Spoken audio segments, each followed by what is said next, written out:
It's time to talk sports. It's Hacksaw's Headlines, a panorama of the world of sports, stories, comments, and opinions.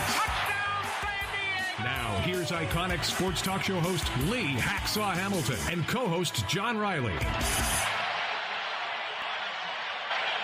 Who wants to talk sports on a Monday? We do, you do. From the Dixieline Lumber and Home Center studios in San Diego, we welcome you to our Monday podcast coming off the great sports weekend. It's called Hacksaw's Headlines.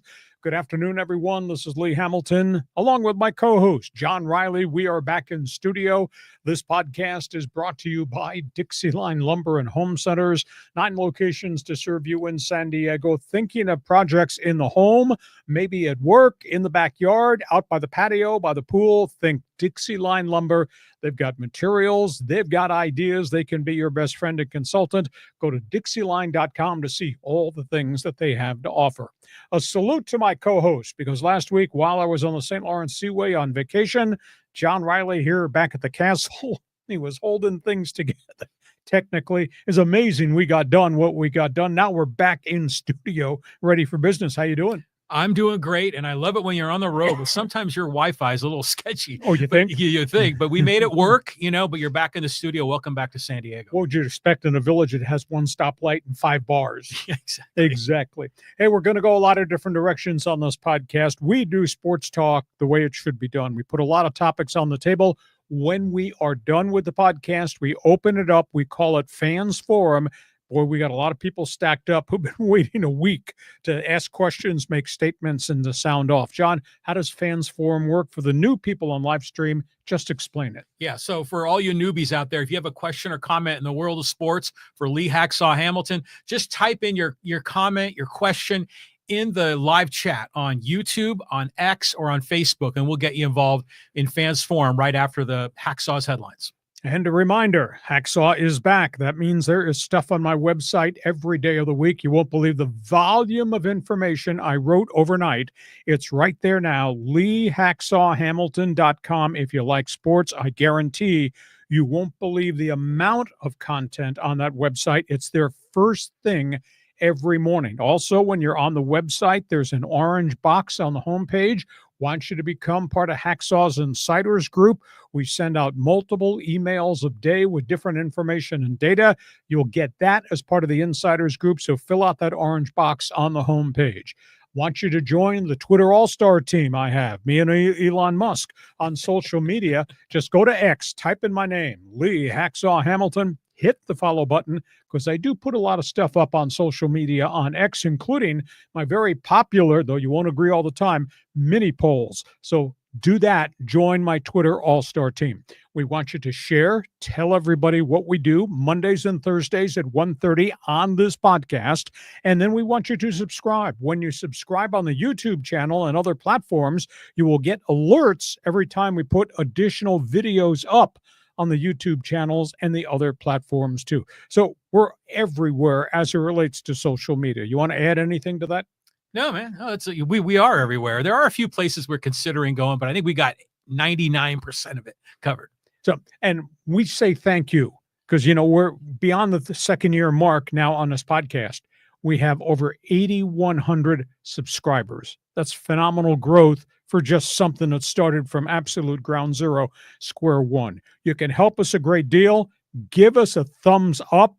That's a like. Give us a 5-star rating. That really helps us too. We're ready to go.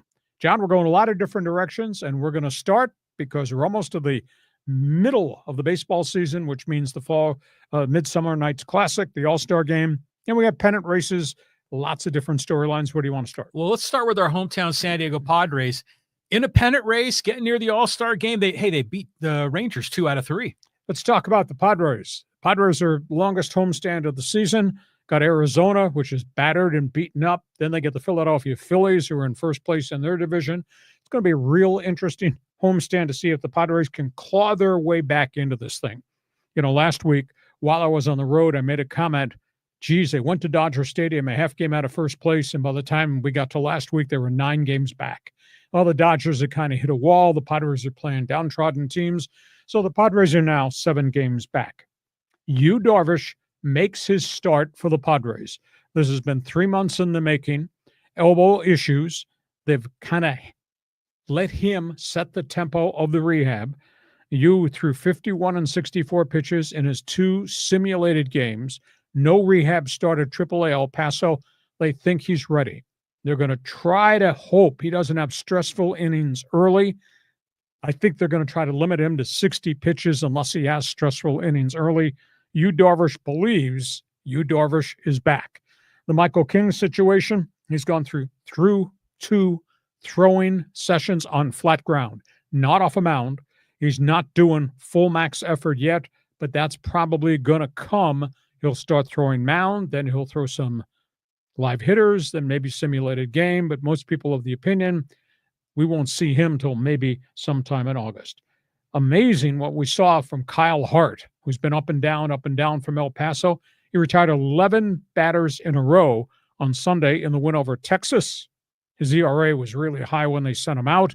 He gave up a lot of home runs at El Paso, but he came back, and as a role player, so good. Stephen Kolek has been sent to the minor leagues. Going to try to hit the reset button. They're going to try to get him, and I think he's really fatigued. He's thrown more innings so far than he's ever thrown as a starter. Kolek is probably going to be on a once-a-week starting schedule in El Paso for a week or two, and then probably they'll bring him back. A.J. Preller on MLB radio yesterday said he hopes to make a deal to get 2 bats by the baseball trading deadline. Obviously, 1 in left field, 1 behind the plate. I don't think it's going to be a star acquisition. There's lots of names out there. You know, what the latest is Brian Reynolds of the Pittsburgh Pirates, but the problem is he's making $15 million a year. The Padres are not going to take on that kind of money. I think there'll be an acquisition, a short-term rental at a fairly affordable price. The question is, what does Preller give up? So that deal is likely coming. And then we'll get to the All-Star festivities. I'm sorry, I just totally disagree with the choice of Fernando Tatis to be on the All-Star team. El Nino hitting .212 since May 3rd. Yeah, he does have an occasional game in which he gets multiple hits. But he is not the batter, the hitter he was to start the season. He's not what he used to be. Excuse me. I think Tatis has an oblique issue. He made reference to the fact he was asked if he wanted to be in Home Run Derby, and his response to MLB was, I've got some issues with my oblique. I'm going to decline the invitation to go to Home Run Derby. I think, and I indicated I thought it was in oblique or forearm. We both got coughs. I thought it was forearm or oblique. Now he's kind of admitted it was oblique, and that's why he was hitting .212 since May 3rd.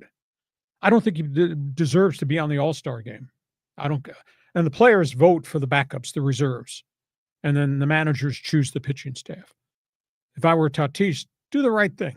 Say thanks, but no thanks. I don't deserve to be in the All-Star game this season, but I'd rather give it to Robert Suarez, or I'd rather give it to another one of my teammates. But it looks like he's going to go ahead and play. Jason Adam, how cool is that? A guy that was traded last year, was supposed to be a fringe throw-in in the Tampa Bay deal. Jason Adam is going to the All-Star game. And the sideline story about Jason, he got a text on Sunday from manager Mike Schilt to call him. He thought he was traded. He was in church. He stepped out of church, called Mike Schilt. Schilt was calling to tell him he'd been chosen for the All-Star game. Jason Adam went back into the pew in church and whispered to his wife, I'm going to the All-Star Midsummer Night's Classic. Nice. Machado is Machado. One guy I felt bad was Jake Pivetta. When you're 9-2 and you're the reason his team has still got some hope of being a wild card team, I thought Pivetta should have gotten accolades. I thought he should have gotten chosen. Maybe he still will, because in the next week and a half, before we get to the All-Star break, there'll be some other pitchers who will either have injury issues or pitchers who will have thrown the day before the All-Star game that say, I can't pitch. So there will be some replacements. I'd like to see Pivetta get it because he's really deserved it. So that's all the headlines I have on Padre baseball. You want to talk about El Nino? You want to talk about whether or not the Padres are really in a pennant race against the Dodgers? Go ahead, John. Well, let's talk about, El Nino for a minute. First of all, does he deserve to be in the All-Star game? Obviously not. And I guess he went in as the player's choice. I guess the players get to vote. Exactly. Okay, so all right, maybe he's their guy. They want to see him out there. Good enough. I don't have a problem with him being there, but yeah, you're right. It wasn't very deserving. The weird thing with him is just the interview. He was interviewed twice yesterday, once out in right field and once post game. And I kind of get that he's not being goofy. He's being more professional. I'm sure Manny's been coaching him on it. But he just seems depressed. I mean, he seems kind of down. No vibrancy. None, And so it's like he's just sort of giving you these rote answers, these canned answers to all the questions. I'm like, man, what happened to El Nino? He's gone. So I'm sure he's disappointed with his performance, but there's got to be something else happening, right? What happened to our boy? Oblique. That's the reason he's not hitting. He's kind of admitted that to MLB radio, that when he turned down the opportunity to go home run derby, he dropped a hint. Well, I'm having some problems with my oblique. That's why he's hitting 212 since May 3rd. Padres won't talk about it. Nobody's asked him about it in the media. They're just proceeding as if business is normal. Well, business is not normal with Tatis. And you let on, he doesn't play with the same vibrancy that he has in the past. So I think he's hurting for certain, at least at home plate. Running the bases, yes. Catching balls, chasing everything from center to the right field line, going into the walls. He's doing that, but is obviously not swinging. So that's all things Padres. Let me ask you a sidebar question to Padre baseball, because on the podcast we did on July 4th, we had a lot of dialogue about Padres on television and the mishmash of what they're doing with the announcers. And then my statement, what I thought was positive about Padres on TV, what things I think they fell short on Padres on TV. And if I were king, what changes I would make. Have you gotten a response very much at all from the fans about the Padres on TV and what they're doing, rotating guys in and out, and what they're not doing in terms of game day content that I think they should be doing? Go ahead. Yeah, it's interesting. There's been a lot of comments about it, and some people that don't even want you to touch it, that don't mess with my Dawn and Mud, but there was some criticism of Tony Gwynn Jr., which really kind of shocked me. But I think, he probably compared to Mud and the chemistry, it's not the same. But overall, people love the announcers. Sometimes people think Scanlon should get some more time on the air. Some people said, hey, the out-of-town scoreboard thing sounds cool, but, while we're all watching the game, we've got a phone and we can look it up ourselves. So it's just all over. But I think, and there were also some people saying, like, how dare you, like, why are you even commenting on this? Well, because my co-host is the one to put that topic on the table. Yeah, well, I thought you would be a good guy to have some opinions on this. I know what I know. Well, yeah, this is like you're in your wheelhouse. No, I like the group. There's things I think they could add to make the broadcast even more dynamic. And it's funny because I had a guy that I work out with at the fitness center who obviously watched the podcast and said, why are you critiquing Mark Grant for talking about walking the dog, or what type of pillows they use when they sleep on the road at hotels, or making Jell-O? I said, I'm just saying that's a function of what he does sometimes. Sometimes it's really cool. Sometimes it's way off track. Got to be a little bit better balance there. But I just think I understand it's a Padre broadcast, but I think they're missing the opportunity to talk about other hot button stories with baseball people who've got great intelligence. I mean, I like Mud and I like Scan. I like Mark Sweeney prior to that. Pomerantz has a history in the game. Let these guys talk about the other topics on the table in addition to ball one, ball two. There's a curveball down in the dirt. He swung and missed. There's other things there they could be talking about, adding some flair to the broadcast so it's just not Padre baseball balls and strikes. Okay, don't bring up Sweeney. Padre Twitter hates the Sween dog. I don't know what the deal is. Everybody's entitled to have their opinion, even if it's wrong. But I think isn't he with the Dodgers or the Cardinals? He's doing some broadcasting, I thought. But at any rate, well, it's funny. You kind of wonder who is their target audience?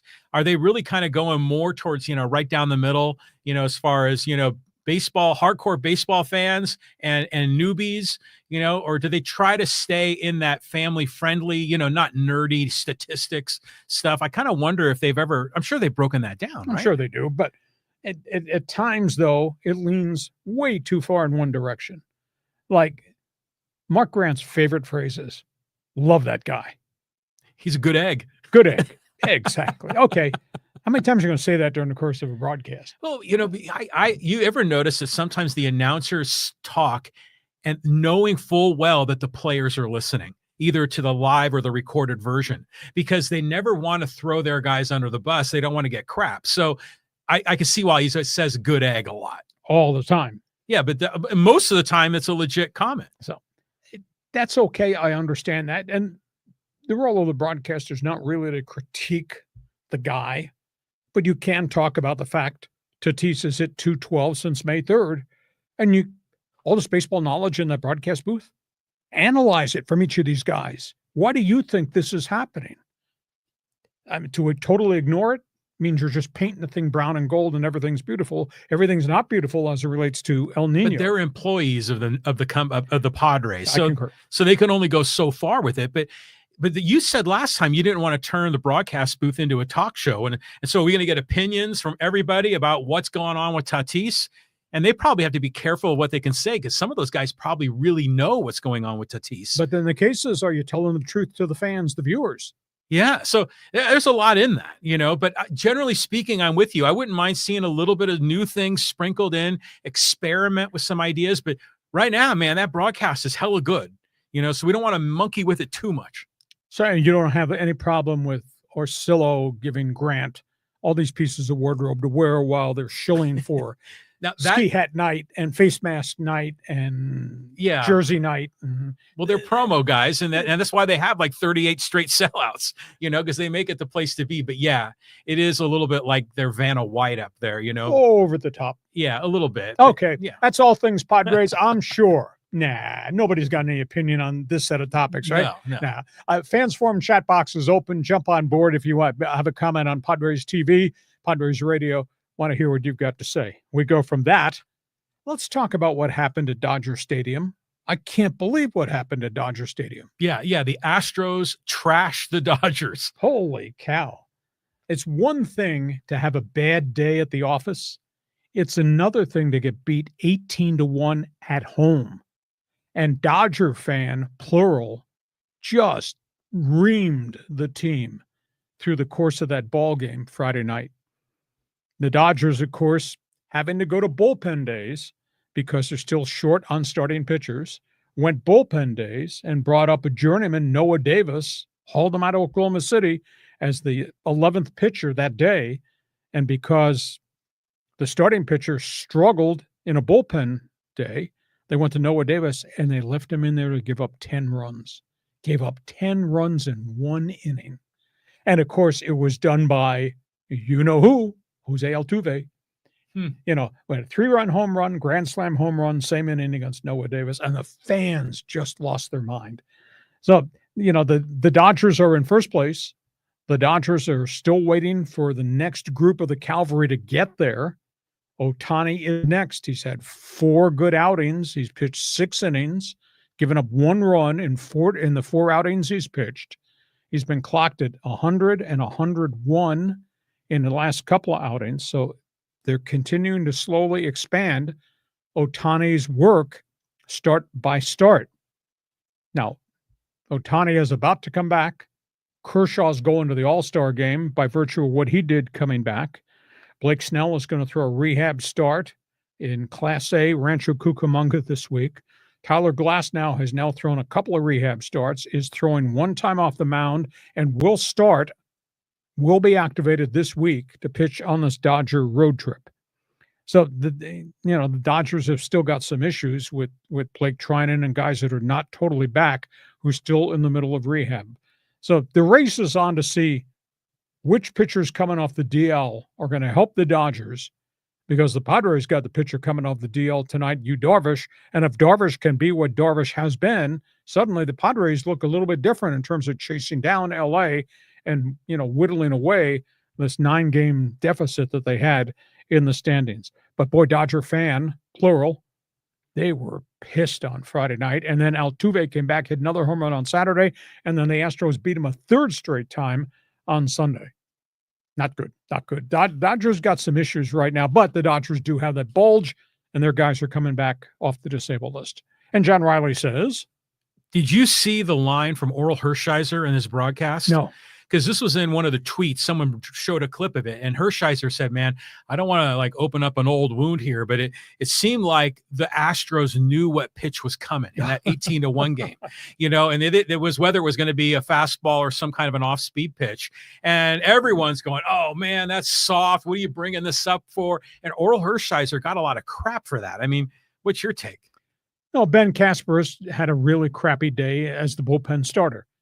And that thing was lost by the third inning. And then Dave Roberts decided to implement the Matt Sauer rule. I'm bringing this guy up from Oklahoma City, and he's going to go out there and he's going to pitch. And he's going to pitch out there till he can get somebody out. If you recall, Matt Sauer was the minor leaguer. Take one for the team. Yeah, took 4 innings and 111 pitches and hasn't been seen since. Well, they brought Noah Davis up, and he played Matt Sauer on Friday night, and he got strafed. I swear to you, the 10-run inning, it had to go a half hour because I was back at my cottage doing this, just kind of following the score. And they stayed I think it was in the 3rd inning or the 6th inning. They were in that inning for more than a half hour. And I kept looking at the scoreboard, and it kept going up and up and up and up. Next thing I know, they had 10 runs on the board that inning. Well, yeah, and Dodger fan was booing him. I mean, rightfully so. I mean, you got this huge payroll. How in the hell you lose 18-1? Well, when you don't have enough pitchers and it's a bullpen day twice a week. Well, you still got to score more than one. I mean, granted, yeah, they got to keep the Astros under 10, but 1 run, that's it. Yeah, it's a tough week, but that only counts as 1 loss, although it was a lost weekend. I think it's going to be interesting as we head to the All-Star break now because the Dodgers are about to get Glasnow back, and they think Snell is coming. Padres are getting Yu Darvish back. So it's going to be interesting to see whose pitcher can be the pitcher he was before this extended stay. Well, I love Blake Snell, but I don't have confidence he's going to be 100%. No, he never starts a season very well. It takes him like 3 months of, horrible pitching until he finds his groove. Dodger fans forum chat box is open. Are you booing these guys, or is that just a, quote, one-off?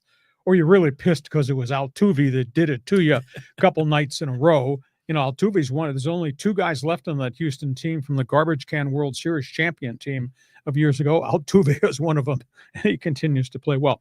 So, Padre fans, Dodger fans, you can yell at each other, fist fight your way on. Get into the fans forum chat box right now. We have one other baseball item here. Let's run through the baseball notebook. Yeah, here we go. All-Star game to kick it off. Yeah, the rosters have been named.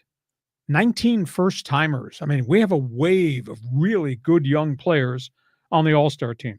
And I always look at the list just of the hot young players. Peter Crow Armstrong of the Cubs, a bright young outfielder. He stands out. Oh, yeah. That kid's earned it because what he's done in just over a year plus in Major League Baseball. But I also look at the list of guys who earned their way on and deserve this coming back from adversity. Jacob deGrom, I think he's 8-2 in Texas.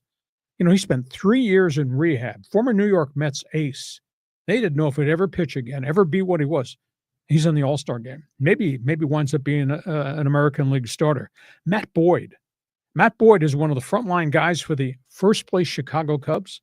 He got hurt. He was in Detroit. They let him go. He was in Seattle. Let him go. Cleveland let him go. I wanted the Padres to sign him because I saw him pitch at the end of last season.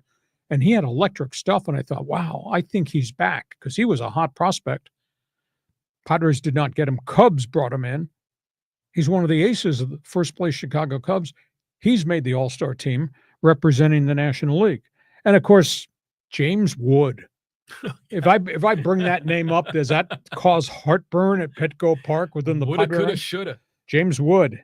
He, like Peter Armstrong, is PCA. He's going to be in the All-Star game representing the Washington Nationals. And the interesting one is Cal Raleigh. Cal Raleigh's got 35 home runs at the midway point of the baseball season. He'd always had some pop in Seattle. He didn't hit for great average. Occasionally he'd launch one. He's got 35 home runs this season. I mean, he is making the Mariners a team to watch. Guys that don't deserve to be there, I think Fernando should step away. I don't know how Julio Rodriguez gets a player's vote as a reserve, except on past reputation from 3 years ago. His last 2 seasons, the Mariners outfielders hitting the 220s. He had got an occasional home run, but not the same player right now, and he hasn't had a good batting order around him. So that's fascinating. Comment on the All-Star game? It seems to me that when I was a kid, there were certain guys that were in the All-Star team every single year. Like you'd have like 10, 15, 18-year All-Stars. The Brooks Robinson theory. Yeah, but it seems like lately, every year, they're sort of in and out, new guys, and you get guys like Machado that make it and then don't make it, and you think Machado's a Hall of Famer. He should be one of those 12, 15 consecutive year guys. Well, the fans' vote's got something to do with it. I might be old school, but, those guys on TV asking the fans, vote early, vote often, 5 times a day. I don't think that's fair. But anyhow, there's some ballot box stuffing that's gone on. One other name I'd mention that accolades to Clayton Kershaw. How about that? Coming off double surgery, he's still unbeaten for the Dodgers. He is going to the All-Star game at age 37. And who's not? Well, Mookie Betts has been banged up, hasn't been quite the player of the first half for the Dodgers. He's been the last couple of years. He's not in it. And Juan Soto, Mr. Met, Mr. Me, Myself, and I, not voted to the All-Star game. And again, his batting average has been in the 240s and in a long period of time without hitting a home run. Now he's hit a couple home runs in the last week or so. Question for you. What do you think of the rule of every team gets a representative? Do you think that that's a good rule or they should change it? I think there's got to be somebody good representing every team. They've increased the roster now. That had to do with pitching wear and tear. At one point it was 25, then it became 26. Now they're up to 32 guys.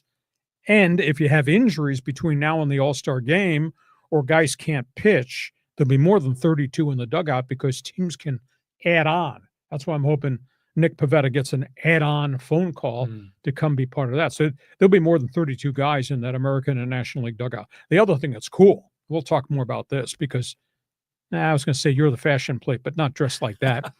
But I love the idea they're getting rid of these specialty uniforms, and everybody's going to wear their home uniforms and their road uniforms. Bravo, Yay. finally. The colors.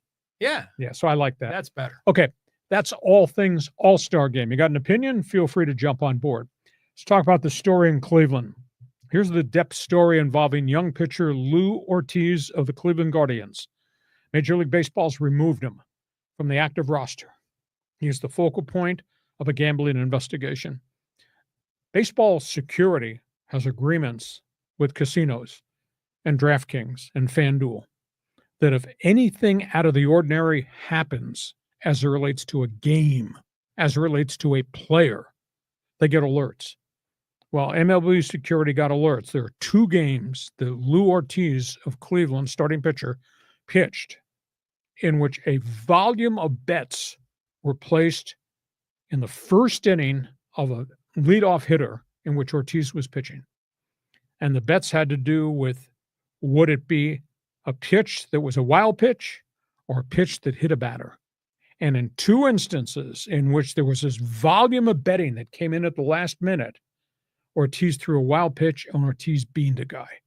Really? Leadoff hitter, first pitch of the game.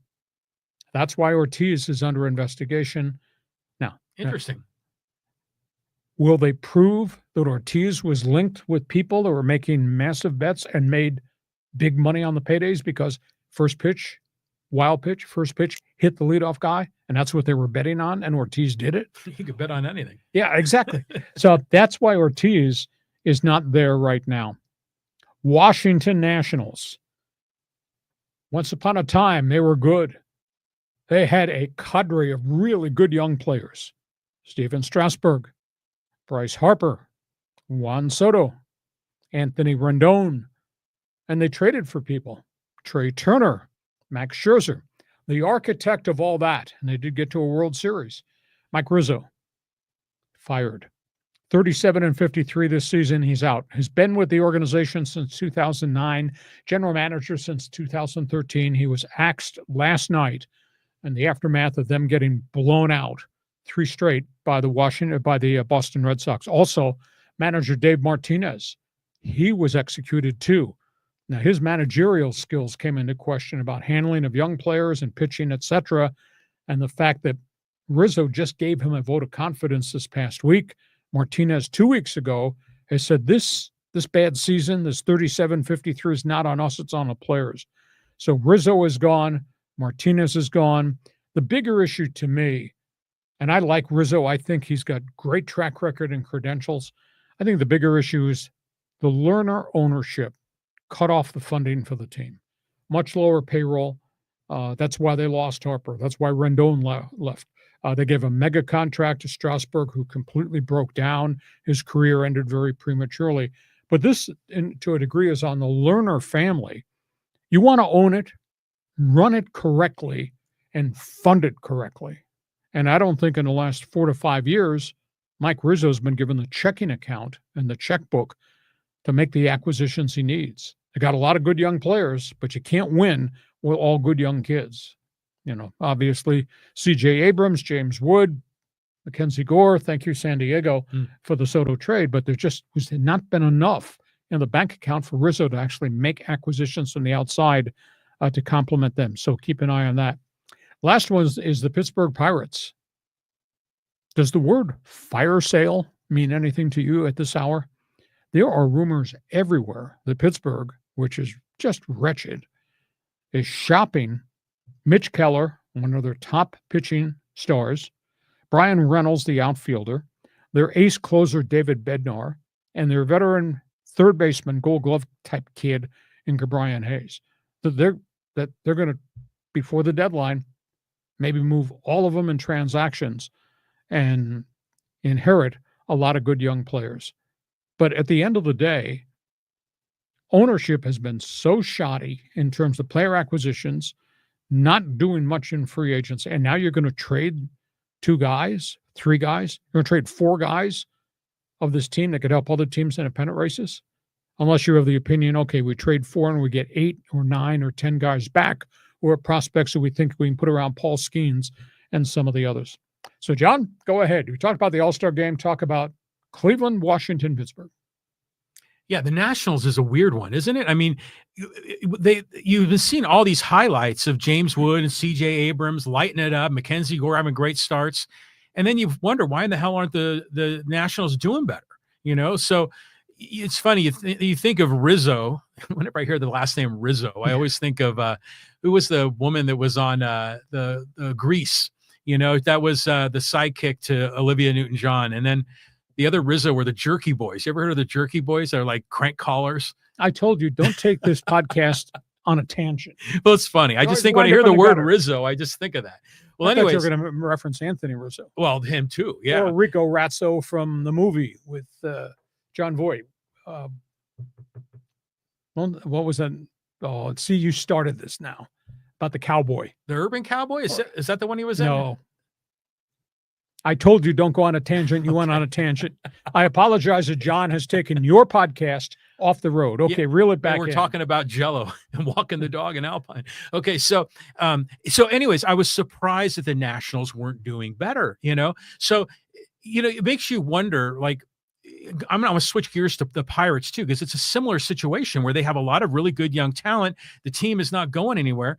The Pirates are be idiots for like trading away young stars that they have under contract. They still haven't hit free agency. I mean, Mitch Keller is probably on a reasonable deal. Mm-hmm. And then, who was the other one? Well, Brian Hayes has been a kind of a disappointment, hasn't he? At bat. Glove has been fine. Bednar was a solid closer, but has had rocky times. Reynolds is having a lousy offensive season. It played well prior, but he's got a lot of money on his contract. Somebody might take him and say, okay, change of scenery would help him. So if you trade those 4 guys and you get 9 guys back, but are they going to be the right 9 guys? No. And then meanwhile, Paul Skeens is going to be really angry. I mean, he just figures he's in a dump right now. That's not fair to him. So that's where we are. All things baseball, despite the fact my co-host just tried to take this thing back down the driveway. Rico Razzo, John Voight. What the hell was that movie? It was not Urban Cowboy. That was with John Travolta. One of our viewers knows this. Yeah, I know. The title of this movie. It was very famous, very popular. You asked me too quick. No, I know what you're talking about. I've seen the movie poster. I put these glasses on and my brain just doesn't function very well. Anyhow, that's where we are. Okay. One last topic before we get to halftime. Somebody's bail us out of this mess that John got us in. We're going to talk some NFL football. I find this story hard to believe. Yeah, the Steelers and the Dolphins in the news. Yeah, tell you what, this one is really weird. Pittsburgh is trying to solve the TJ Watt situation. And at this point, TJ Watt's situation has not been resolved. He wants a pay hike from $25 million to $41 million. And that's not the way the Rooney family has done business with their star players. Pittsburgh is supposedly listening to offers for TJ Watt. I find that hard to believe that with this team that they've put together, that they would make that transaction. But, camp's open in a week. What if TJ Watt doesn't show up? Interesting. Keep that in mind. Pittsburgh's looking for another receiver. They already got DK Metcalf from Seattle. Pretty good trade, pretty pricey trade. And, Pittsburgh's got Aaron Rodgers.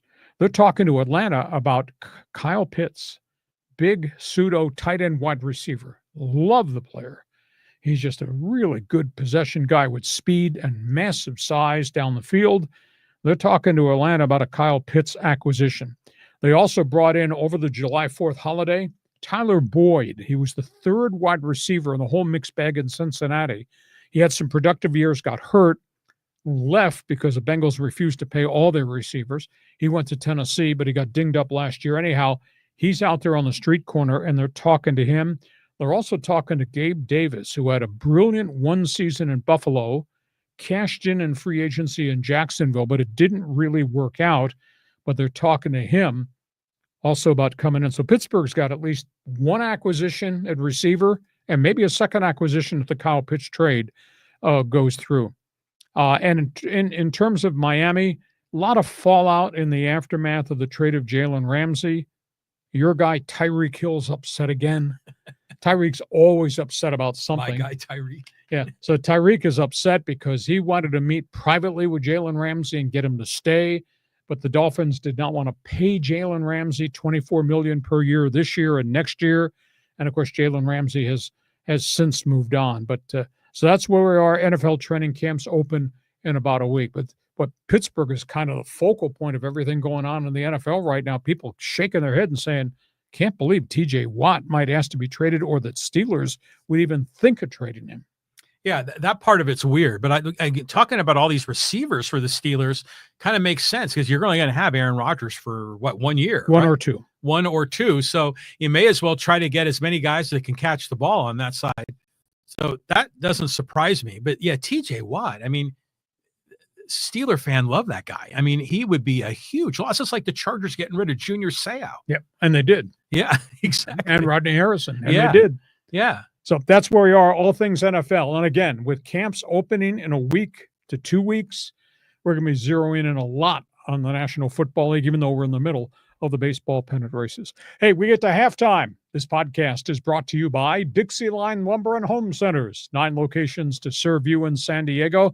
John, pick any topic you want off the screen here to sales pitch everybody about who Dixieline is and how people in San Diego have used Dixieline over the many, many years. Okay, let's talk about tools. So Dixieline's got a great tool department. All the power tools like power drills and circular saws. I mean, whatever you need to be building a house, doing a renovation of a kitchen, of a bathroom. They've got all the great power tools there. They get all the great deals from the top manufacturers like DeWalt, like Makita, like Milwaukee Tools. So they're a great place to go for getting power tools. They got the smoking deals.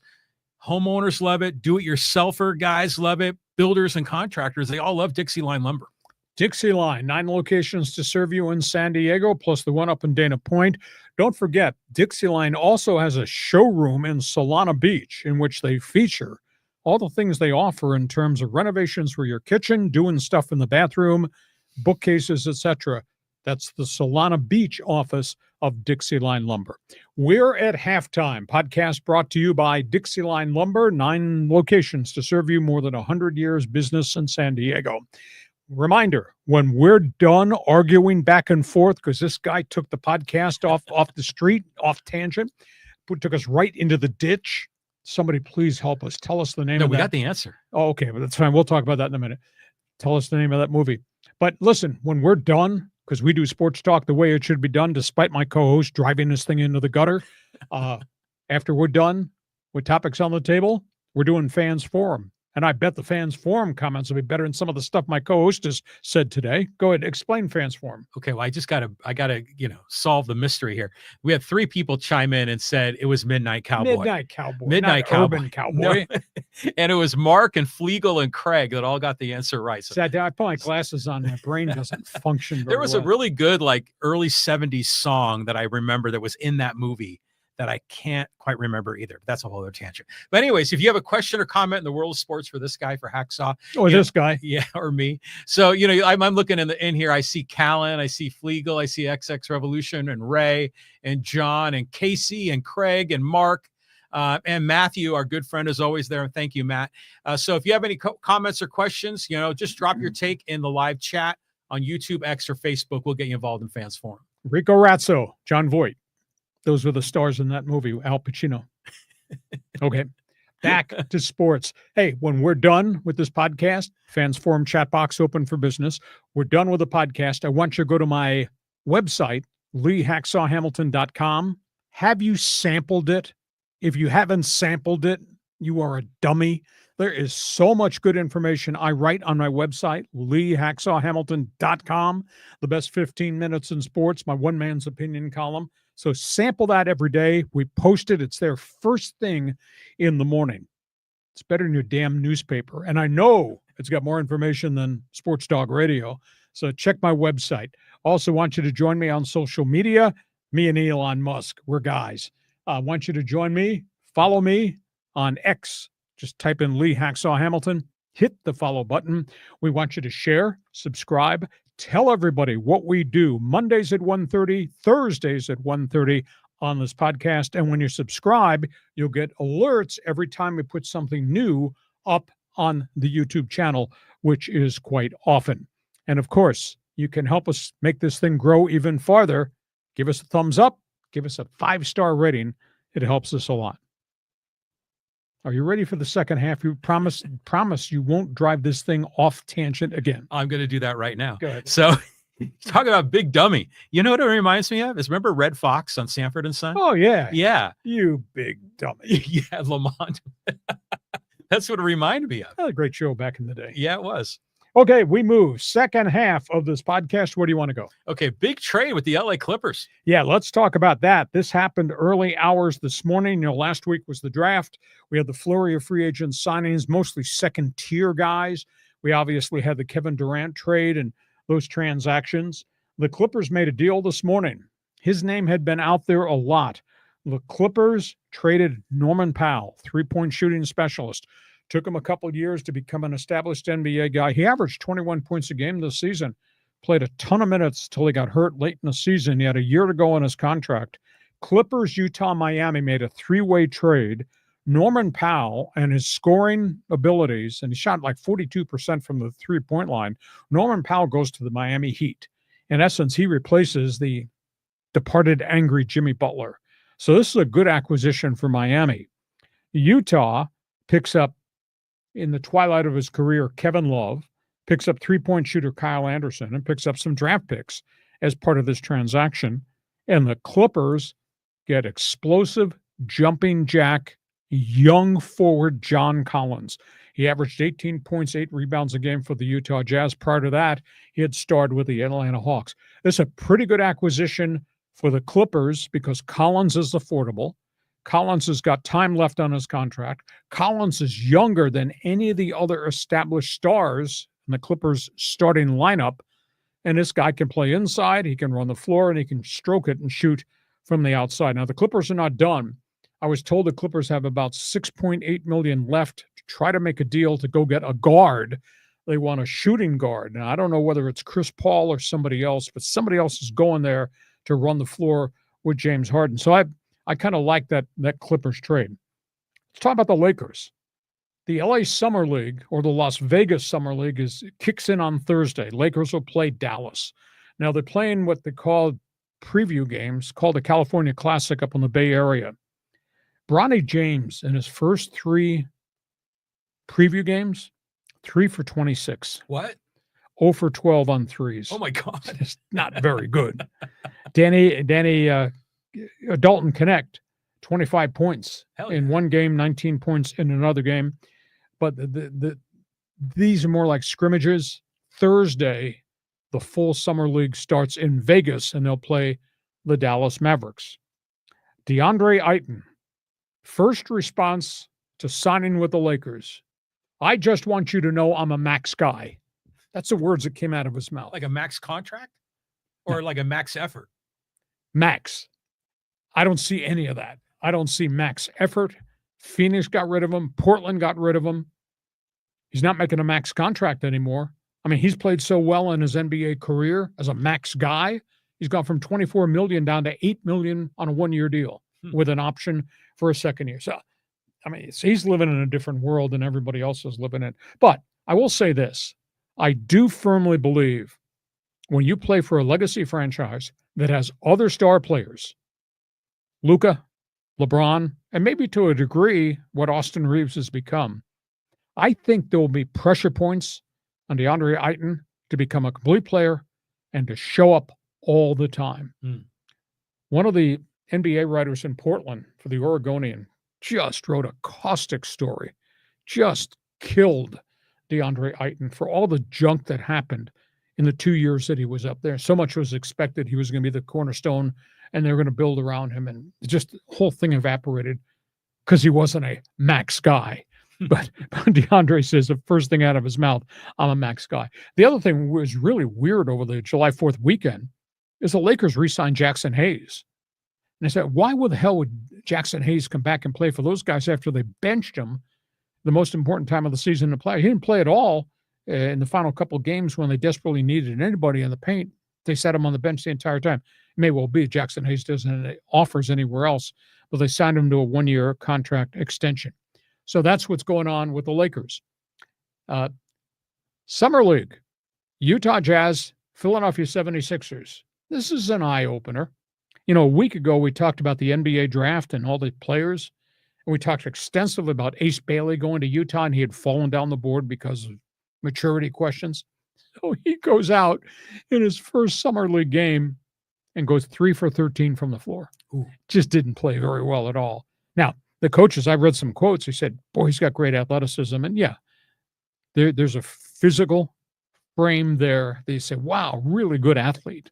But the rest of his game is, at this point, just very, very green, very young. So while he was going 3 for 13 and just looked overwhelmed, the Philadelphia 76ers #1 pick, who was chosen third, VJ Edgecombe, 28 points in his debut. Oh, yeah. Now, he threw a lot of shots up, but he hit them. So it was interesting to see where Ace Bailey was and where VJ Edgecombe was in their debuts in the summer leagues. And again, we got a couple of weeks of basketball now with all the NBA teams now getting all their draft picks into Vegas for the summer league activity. So interesting. So talk about the Norman Powell trade. You like this John Collins thing, or do you think Powell proven he should have stayed there? But I like the Clippers acquisition of getting athletes. Your thoughts about Mr. Max Ayton, and then we'll talk about this draft picks. John, go ahead. Yeah. So, well, first of all, the Clippers, I think this deal makes sense on the surface because they're getting younger, and you can't count on, Kawhi and James Harden. Those guys are going to eventually break down. So that sounds interesting on the surface. I'm rooting for the Clippers to be successful. The Lakers deal, I like your theory about DeAndre Ayton, kind of getting smacked around and to get in line, to follow the leaders here and show up, play with max effort, and live up to what he's supposed to be. Because I think in a lot of these other teams, like when he was with Portland, they probably were looking at him to be a leader. Yep. But he's a goofy guy. He likes to dance and play around and have fun. And that's not a leader, So, but I don't know, that could work with the Lakers. But the last part of it is the part I want to ask you is I've been watching some of these summer league games, and you could tell that the talent is just so much different than the NBA. There are a lot of these guys, they're athletically just outstanding. They can run, they can jump, they can play defense, but a lot of the elegance and the fine touch is missing with a lot of these players. My guess is, do they only take some of the summer league to the G League at the end? And then obviously there's the elite of the G League team. They get the two-way contracts. So I'd imagine like half of that summer league team doesn't even make the G League. They could, but at the end of the day, Edgecombe and Ace Bailey and these guys, Cooper Flagg, they'll be in the Las Vegas Summer League. The rest of the roster are made up of fringe guys on invites, guys looking to get a G League contract or maybe even a two-way deal. But the stars will play. The Bronny Jameses of the world will play, but the rest of the Lakers team will be made up of refugees from other places. Yeah. They're just going to take a look at. Exactly. That's what I kind of thought it was. Just like some warm bodies out there. Okay, so you're a Laker fan. You're a Clipper fan. You want to talk about Mr. Max Ayton?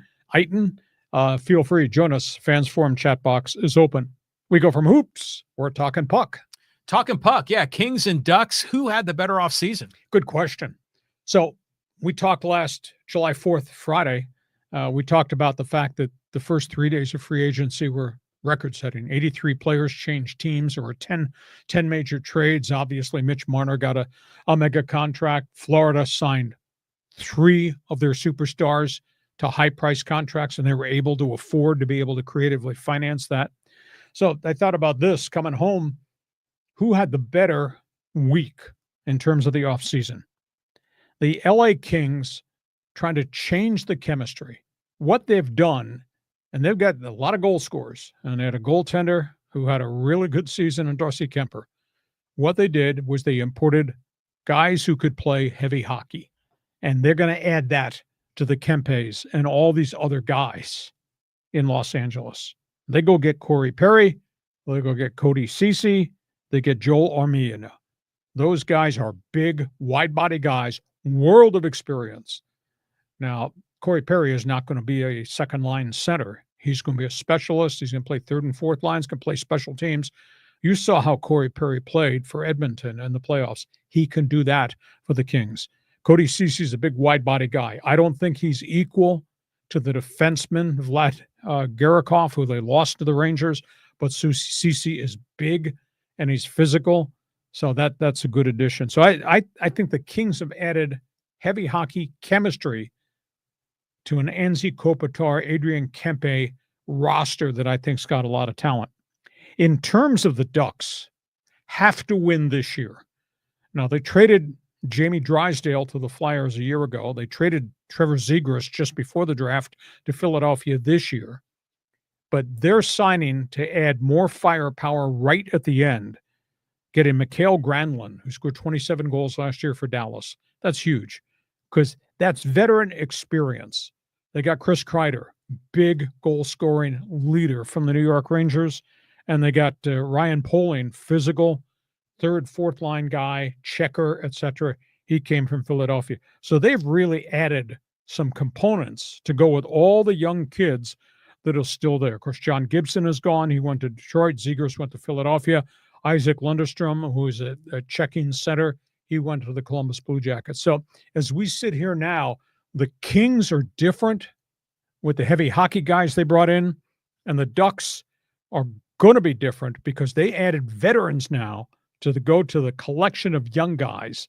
They got to be in the playoffs next season if Pat Verbeek is going to be able to stay on the job as general manager. So I think these two out here in Southern California, I think they've really added missing ingredient things. That's my take on the hockey hotline. And yours is? I have a question for you because you were just in the Northern Adirondacks and you have Sabres fans. Okay. You got Canadians fans, Maple Leaf fans. Maple Leaf fans. I got to tell you my experience at the airport. Okay. Well, tell me. Okay. This is where you're going with this question. No, it's actually something different, but go ahead. So I'm walking through and, I flew all night. It took me 20 freaking hours to get to my cottage up in the St. Lawrence Seaway in the Northern Adirondacks. Travel was terrible. So I'm wearing an Edmonton Oilers hoodie. I dress like I normally dress. Shorts, golf shirt, hoodie. Everybody, people stopped me in the airport in Syracuse, offered me condolences because they saw the Oilers logo. And I said, yeah, we've been there for 3 years, and the Oilers got to get a goaltender, and they didn't get a goaltender. I'm really distraught about that. It was absolutely amazing. And then I had my Maple Leafs hoodie one night. I went into a pub, and they're looking at me strange, and they're coming over to talk hockey. Everybody up there, that's what they do. They watch hockey. They watch what's going on in the NHL. They get access to Hockey Night in Canada. So there's hockey on TV every night of the NHL winter season. And I know you're not going out and riding a snowmobile. It's so bleeping cold in upstate New York. Right.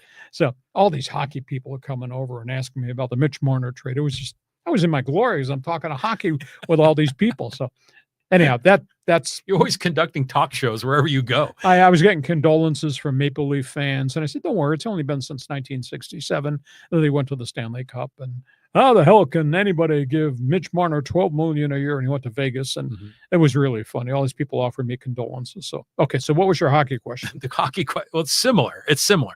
So when you're up there in upstate New York and you're surrounded by fans of a lot of the original NHL teams, Original six. Yeah.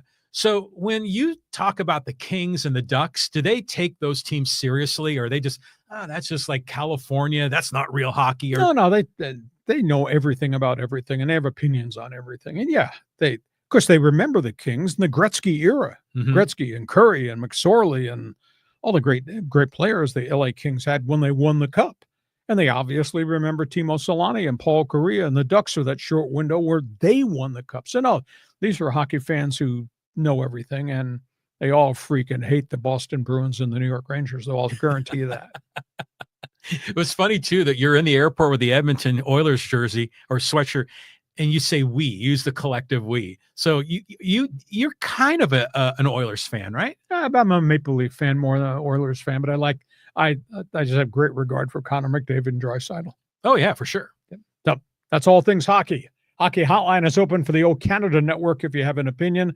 Feel bad for Winnipeg. They got dinged a little bit. They lost some players along the way. They've tried to fill it in, but I don't think that Winnipeg is the same team as they were there. From that, let's talk soccer. Yeah, I mean, that was a hell of a Gold Cup match last night. I'll ask this question right now. We cover Team USA extensively, men and women. I'll ask this question. The landslide of criticism that has been dumped all over Mauricio Pochettino, the incoming Team USA coach, this past month, from Landon Donovan, from Alexi Lalas, from Tim Howard, and others, that Pochettino should have made Christian Pulisic and all the veterans play in the Gold Cup. Instead, he ordered them to be rested to recover from injuries, so it happened to train for the World Cup. Should those guys, does the Landon Donovans of the world owe Pochettino an apology? Because Team USA went to the championship game of the Gold Cup with the youngest roster they've ever had in Gold Cup play, and they pushed Mexico to the 77th minute before Mexico scored the go-ahead goal and the game-winning goal in a 2-1 finale. Do those players who had their own success in their own careers owe Pochettino an apology? Coach said this morning that he thinks the experience that young team that he force-fed and played will be forever a positive in terms of their growth. He says this will be a tremendous experience factor as this group of young guys, force-fed, now gets ready to train when Pulisic and those guys join them to get ready for the World Cup. Or there are other people of the opinion, shut up, we're not giving out participation trophies. You lost to Mexico. But understand, Mexico's side had veteran players from Mexico and players from the English Premier League along the way. But I'll tell you, you saw Richard score that goal 4 minutes in. That's a player. I will tell you, you may not like the former coach, but I will tell you, Sebastian Burkhalter, as a fullback, as a defender, as a guy moving the ball up the pitch, he was really impressive. And I think they found themselves another goaltender in Matt Freese. So I think Team USA's kids scored early, withstood enormous pressure from Mexico. And then at the end, there were some controversial calls, non-calls. Refs took a lot of heat from both coaches. There were at least 2 handball calls that the referee didn't blow the whistle, didn't see. There was VAR calls on an offside goal. The game-winning goal scored by Alvarez sure looked like he was offside right in front of the American goalkeeper. Okay. It was close, though. It was close. So the Mexican fans just went haywire. Pochettino said today, and this is a little bit over the line, FIFA may smack him for this. Pochettino said today he thought the referee was intimidated by the Mexican fans. And they said 75% of those people were wearing El Tri colors for Team Mexico. And he felt, Pochettino, this is his comment, if that referee called handball, which would have led to a USA penalty shot, he said these fans would have burned the damn stadium down. But he said he thought the referee was intimidated by the Mexican crowd. That's a little bit of a reach. There were 2 handballs. There was the offside call that was overruled, and then there was a no foul. There should have been no foul, which led to the free kick, which led to Alvarez's final goal. There's a lot of complex things that were going on, but I think in the big picture, Pochettino force-fed these kids. These kids played really well against a Mexican veteran side. They lost the Gold Cup 2-1. You watched it? Give me your opinion, because I'll guarantee you, fans from our chat box, somebody's going to corner kick us some opinions there. It was a really entertaining match, and I turned on the game like about maybe 2 minutes in, and there was all this smoke in the stadium. So I assume they had some. How stupid was that? In an enclosed stadium in Houston, FIFA says we're going to celebrate the start with fireworks, and there's nowhere for all that air to go. Exactly. So I was like, what the hell's going on here? And I'm watching the game, and to your point, Richard scored early and on a goal that was just barely inside the line. Nice header. It was a great header. So it was a great game. And now, like to your point, Pochettino is turning out to be a genius when we were all ragging on him a few weeks ago.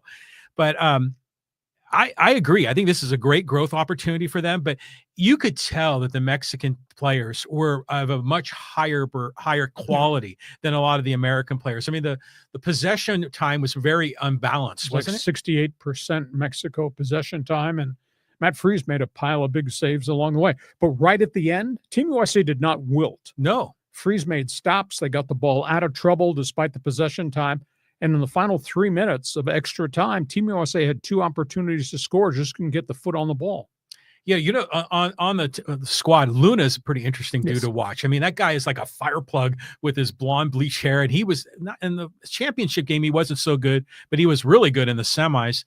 And it was nice seeing our old friend De La Torre, from San Diego FC, was out there getting a lot of minutes as well. I thought Berhalter played really well.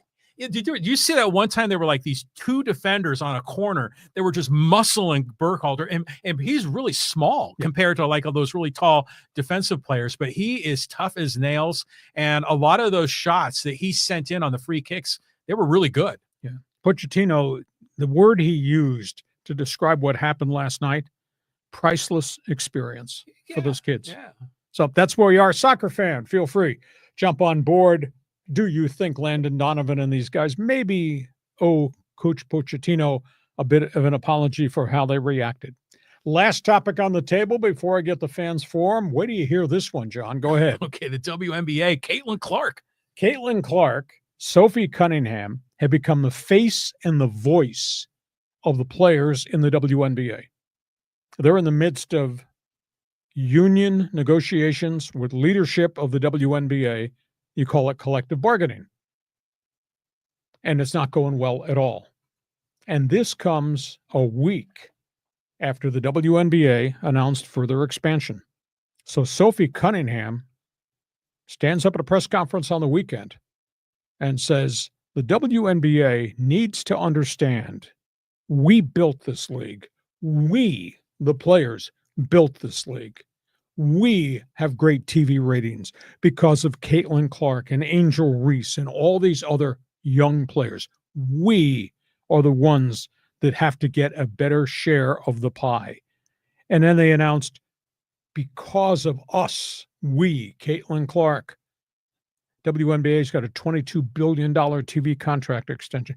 Because of us, you have now added 3 more expansion teams, a total of $750 million in expansion fees.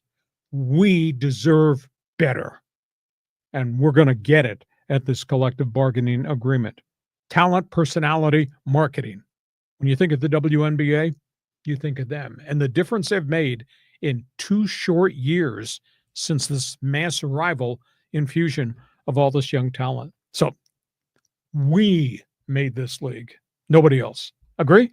Yeah, she's right. And it's interesting how Sophie Cunningham kind of went from, kind of a veteran player that no one really knew about to suddenly this, diva, and she does the fashion walk into the stadium with all the other young women, but she's getting a lot of face time and a lot of time in front of the journalists. She has a lot to say, and so they could talk about her being an enforcer for Caitlin, personal enforcer. Well, then I always think of Marty McSorley, but she looks a little bit different than Marty did, but the WNBA, I mean, it's a lot of fun. Have you been seeing the highlights of Paige Beckers? Oh, she had 39 the other night or last week. Yeah, I mean, she's unbelievable. I mean, she's like Caitlin Clark, hitting shots from everywhere. And she's bigger.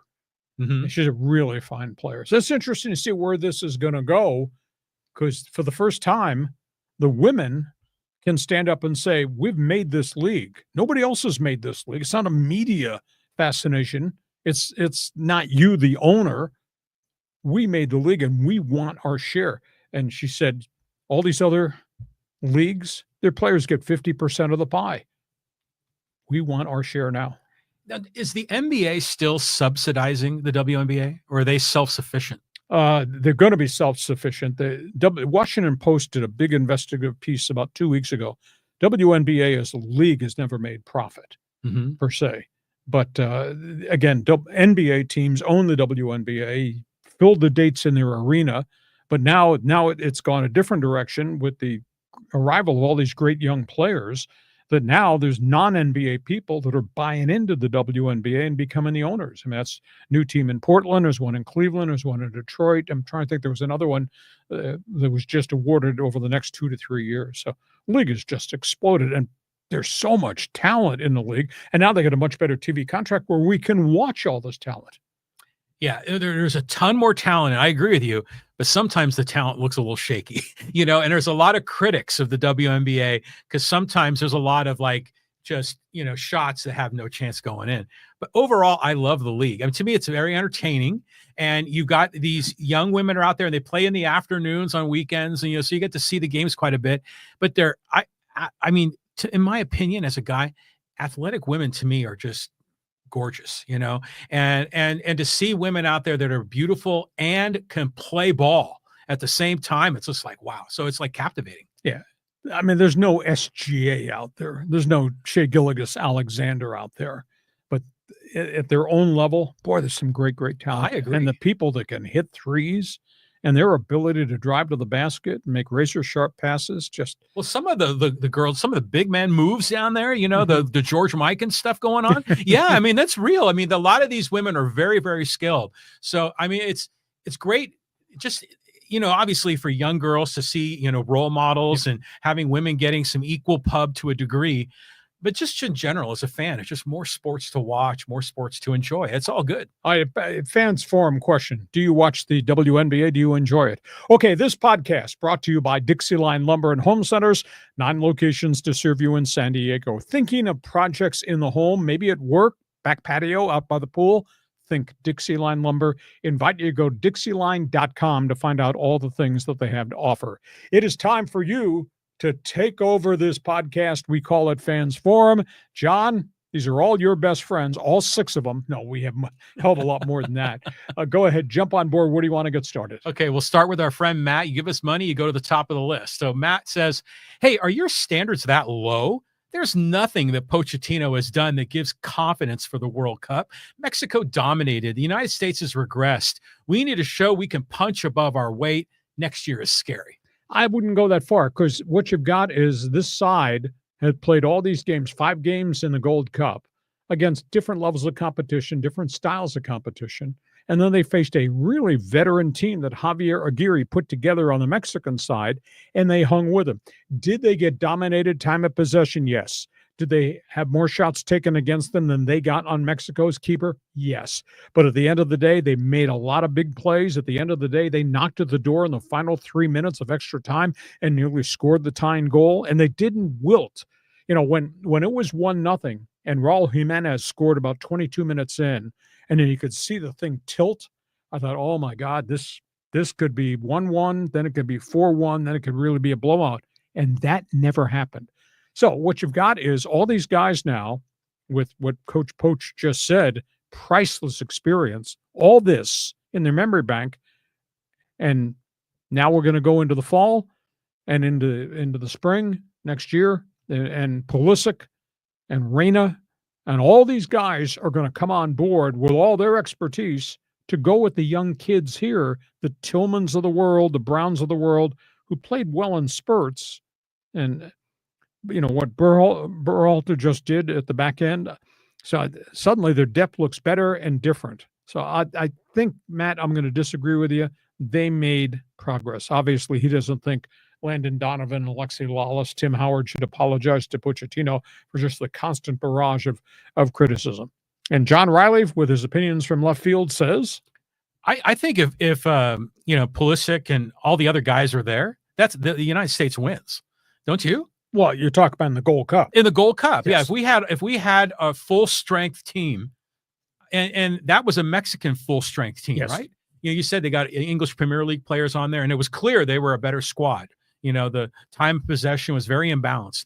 But yeah, I think if you got McKinney out there and some of the other guys, I mean, it's a different match. Yeah, I'm looking forward to seeing the next step up. Now, granted, this was Gold Cup. We get to World Cup. That's the creme de la creme. But there's 3 years in between each World Cup. Mm-hmm. And this is the final of those 3 years, yes. which is the biggest of those North American tournaments, mm-hmm. right? So it was interesting to see that the United States has been in the championship game, or was it like 6 of the last 7? Yeah, I think they've won 7. I think the Mexican side's won 10 of the Gold Cups. Yeah, because I didn't really start to follow soccer until '94 when the U.S. hosted the World Cup. But back then, the U.S. was nothing. Exactly. But in these Gold Cup, they had Gold Cup back then, I assume, mm-hmm. but probably Mexico dominated or Panama or someone else, right? So that's where we are. Mm-hmm. I think we'll agree to disagree on this one, but it will be interesting to see, because obviously now Pulisic and the veterans come join when they get back into their training, and they got all these kids who've had this, quote, priceless experience to see how this meshes together. Okay, move on. Moving on. Let's go. We'll talk some more soccer here with our friend David. He says, hey, U.S. men's national team did well in the Gold Cup without some names in the team. Need to learn from this and make the adjustments to go deep in the World Cup. Well, of course, this will be culture shock, though, because the World Cup, with the Brazils and all them, that's a whole different level and quality and style of play. But they found young guys that could hold up and athletes who could run and compete against a Mexican veteran team. So I came away, and I'm not big on giving out participation trophies, but I was so impressed with Team USA just not getting crushed and not wilting along the way. So, hey, they got some foundation to build on, and now all the veterans and the stars, international stars, will be coming back here to train when that window opens up, where Pulisic leaves AC Milan and he'll come here to practice, and they'll do it with the others. And there'll be some friendly games, too, on that schedule as the actual preparation for the World Cup begins. Team USA will play some friendlies, too. Now, is Pochettino was with Paris Saint-Germain, right? Yes. Was he the head coach or like an assistant coach, or do you know? I think he was an assistant, and then he was in the English Premier League, too, I believe. Okay. I mean, this guy's legit. That's why they hired him. Yeah, exactly. So, I mean, I'm optimistic. But we all thought that, 2026, all those young guys, we would be crescendoing going into the World Cup. I thought so, too. And, Bruce Arena, legendary Team USA coach, has had a brilliant career in MLS. Bruce Arena is the one that started this avalanche downhill of criticism, and then all the other players jumped on board. I wonder how Arena would evaluate what he just saw against the Mexican side, which was loaded with veteran players. Team USA hung in there. Yeah. Okay. It was great. I mean, I enjoyed it. Carry Okay. on. Let's go here to Manga. And he says, hey, listening up in San Jose on the 880 parking lot.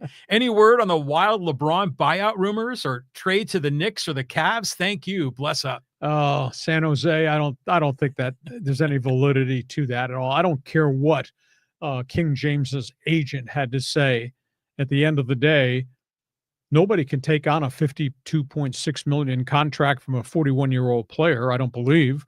There were, a week ago this time, everybody in Cleveland, my friends in Cleveland, are just texting me going crazy about LeBron, homecoming, farewell tour based out of Cleveland, coming home to the Cavaliers, finish up in the 216 area code.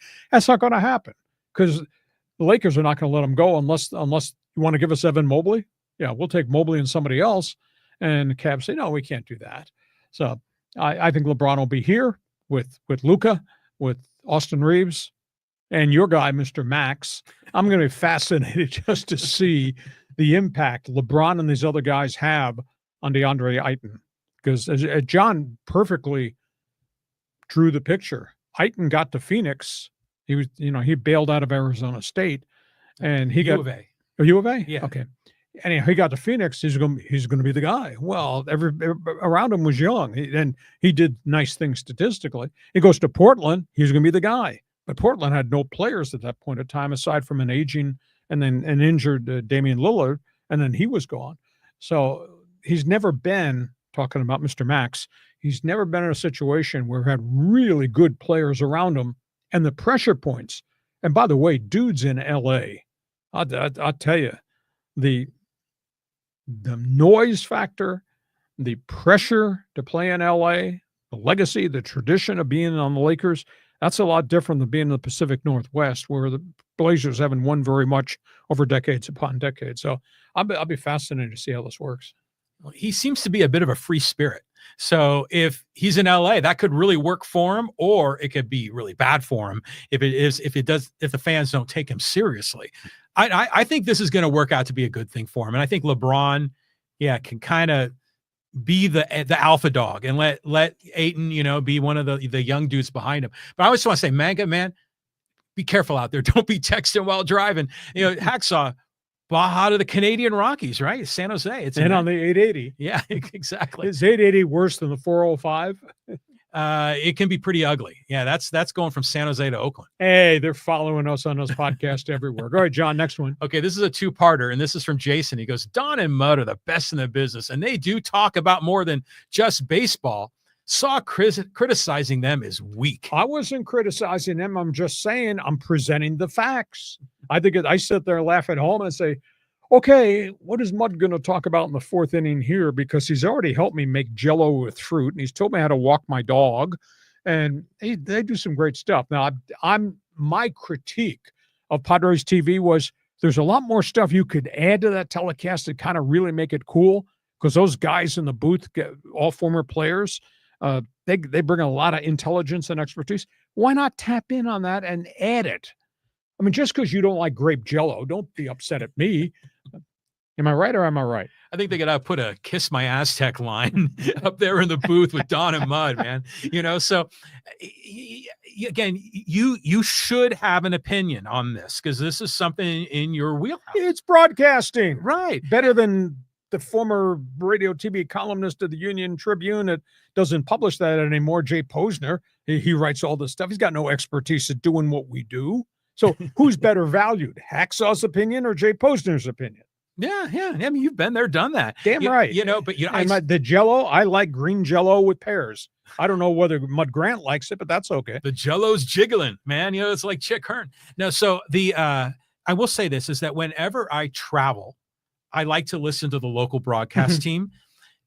None of these guys are as good as Don and Mud. And even, when we had Jerry Coleman and Ted Leitner and all the Padre announcers, I have always really enjoyed. They've been characters where you go out to these other towns. And granted, there's some big exceptions, like Kuiper up in San Francisco, et cetera, but Kruko and Kuiper. But for the most part, these other announcers are just real, like, flatline, generic, professional, no personality. There's a lot of color. There's a lot of pizzazz to the Padre TV.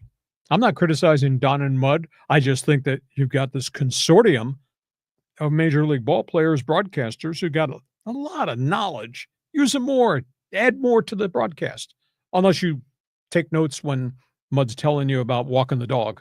Well, you know what I like that they do every once in a while is they'll swap color guys with the other team, and so they'll bring in, Tony Gwynn Jr. or Mud will go over to the other team's broadcast booth.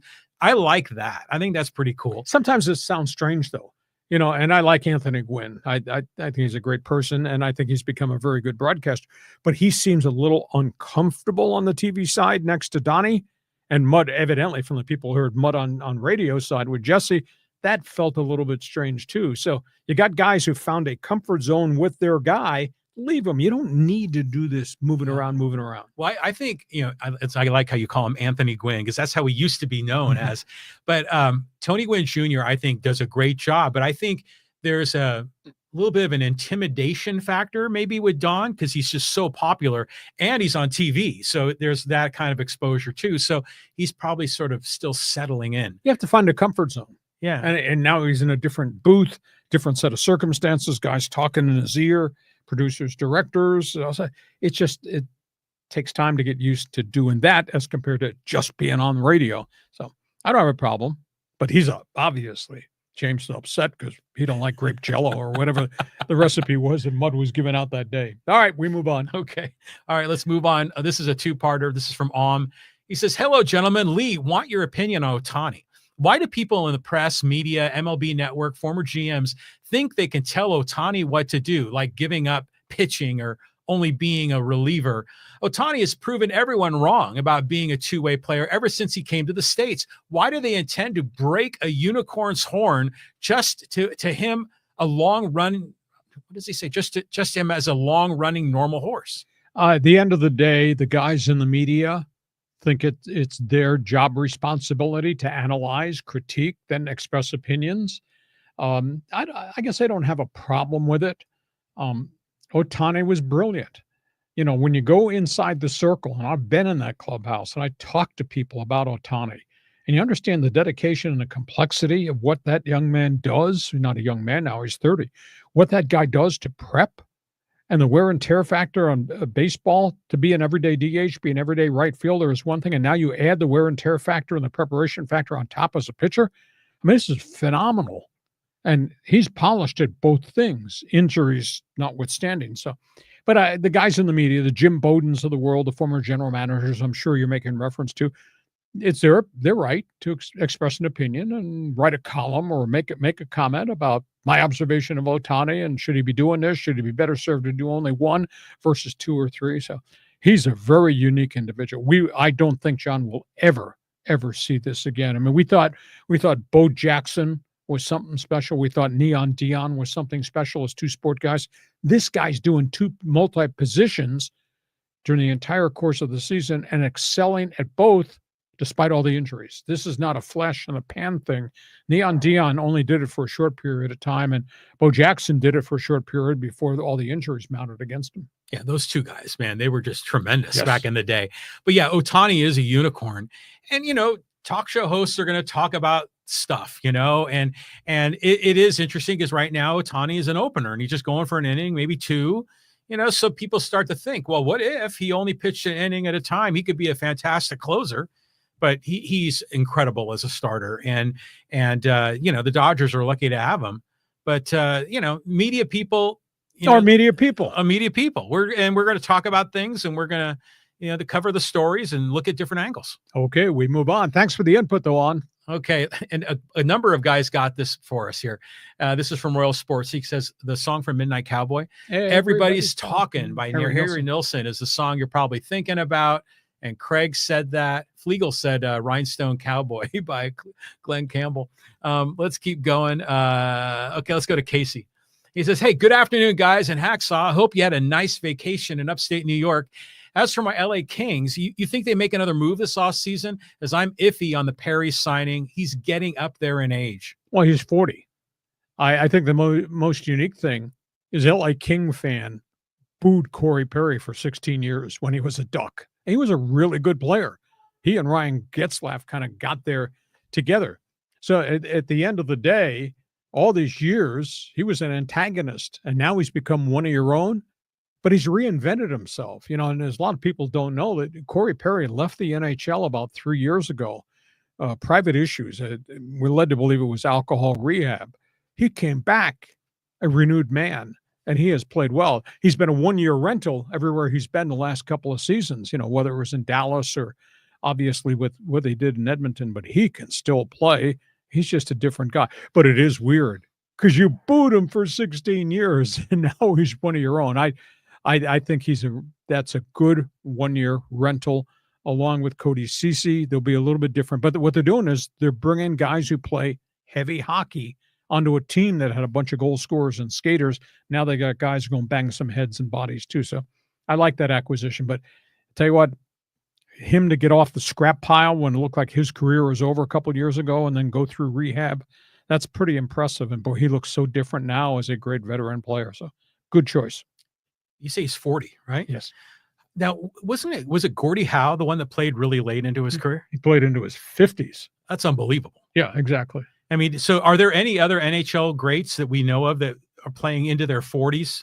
I mean, certainly the 50s is that's stupid. That's like Satchel Paige territory. Gordie Howe played that in the World Hockey Association at the end in Houston and in New England because he wanted to play with his sons, and he did, Mark and Marty. And Gordie could still play some. He wasn't the dominant guy as he was in the 50s, 60s, and 70s with the legendary Detroit Red Wings. But no, the goaltenders, there's some goaltenders that have played to age 40. Terry Sawchuk, now this goes way back. The legendary Detroit Red Wing, Toronto Maple Leaf, he played. Some of the older players, but no, most of those guys, by the time they hit in the 30s, are pretty much spent because the injury factor weighs into the equation now. Yeah, it's just interesting how in different sports you can play later in your career. And sometimes you'll see like old guys in the NBA or, especially big men, like how late did Kareem play till? Right around 40, wasn't he? Yeah. And then of course you get guys, like Jamie Moyer who can play into their late 40s. And to me, it's interesting when they get that old. Yeah. I mean, well, Rich Hill, ex-Padre pitcher, former Red Sox, he just signed a contract. I think he's in Kansas City's farm system trying to pitch his way. He's on a minor league deal with an opt-out. He's 45. He's just not taking no for an answer. Just throwing that junk up there, softballer. Right. So interesting. Okay, thanks for the hockey comment. By the way, did you see that Bill Spaceman Lee pitched for the Savannah Bananas? Oh, that links. That makes sense. Hell yes. Okay. All right, let's go down here. And Flegel says, hey, John, make a deal with rumble.com. And Hacksaw is on Rumble. I mean, so Rumble is another kind of, it's like a YouTube alternative. It's a little more politics over there, but you have a Rumble channel there. You said you wanted me to talk politics? No, it's going to get you in trouble. Okay, let's keep moving on. And this is an interesting comment. This is from Ray. And he says, Tatis for Durant. Come on. I don't think that would happen. AJ'd have a tough time trading Tatis. Durant is not Tatis. Durant's good. By the way, those trade talks with Boston are back on. Boston's trying to move an outfielder to go get more pitching. So the Padres might be in the running. Now, AJ Preller said over the weekend on MLB radio that they're going to try to add 2 bats between now and the trade deadline. I would assume one will be a left fielder and maybe one will be some type of rental behind home plate. They want to add more offense here. They think they have enough pitching. I mean, if Darvish can be Darvish or a semblance of Darvish beginning tonight, I don't know when Michael King's coming back, but they think maybe they're going to have enough pitching, but they definitely want another bat along the way. So Durant could be moved out of Boston. Does San Diego have the right mix?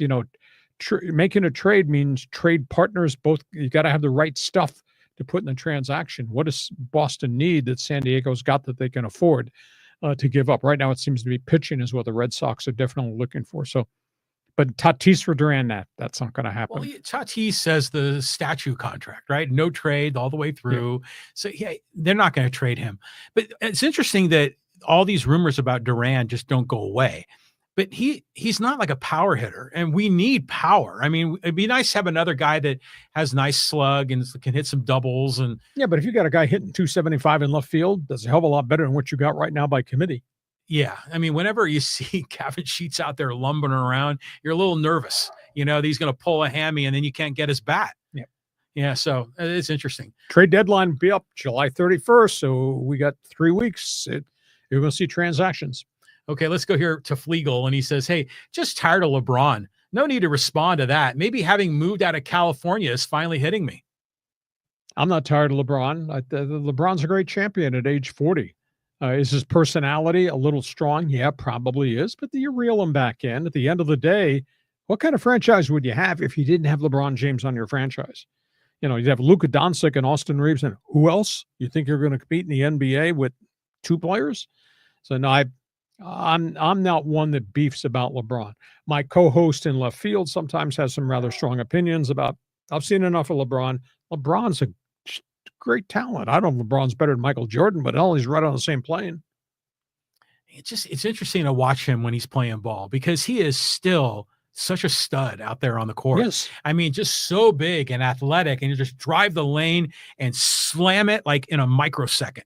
And you're like, holy crap. I mean, he's been like that for 20 years. It's a 39-year-old, 40-year-old man doing that. Yeah, he is remarkable, but the results speak for themselves. I mean, they're just, the chemistry ain't right. His supporting cast ain't right.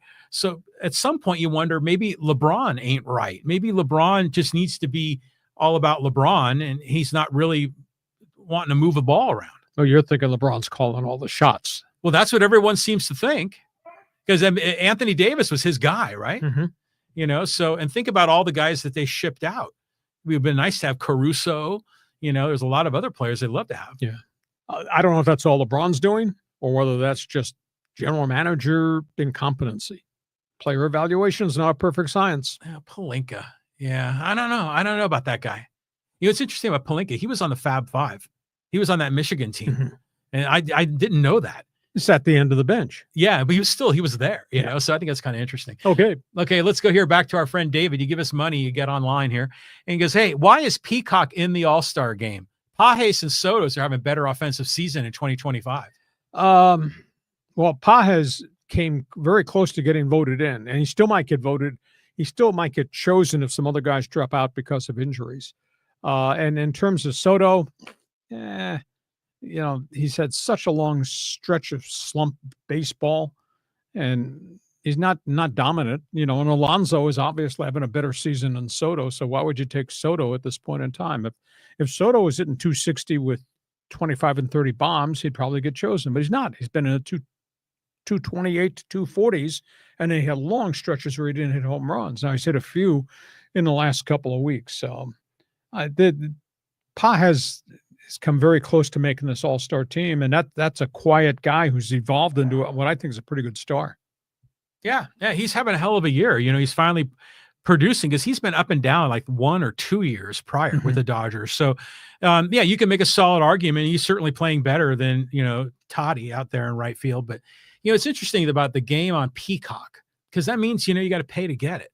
So, you know, when I was a kid, the All-Star game was a big thing for me, and to see them all lined up for the starting lineups, and they're all wearing they're not the hokey All-Star National League uniform, but their Rhodes or their white home unis, and to see them lined up.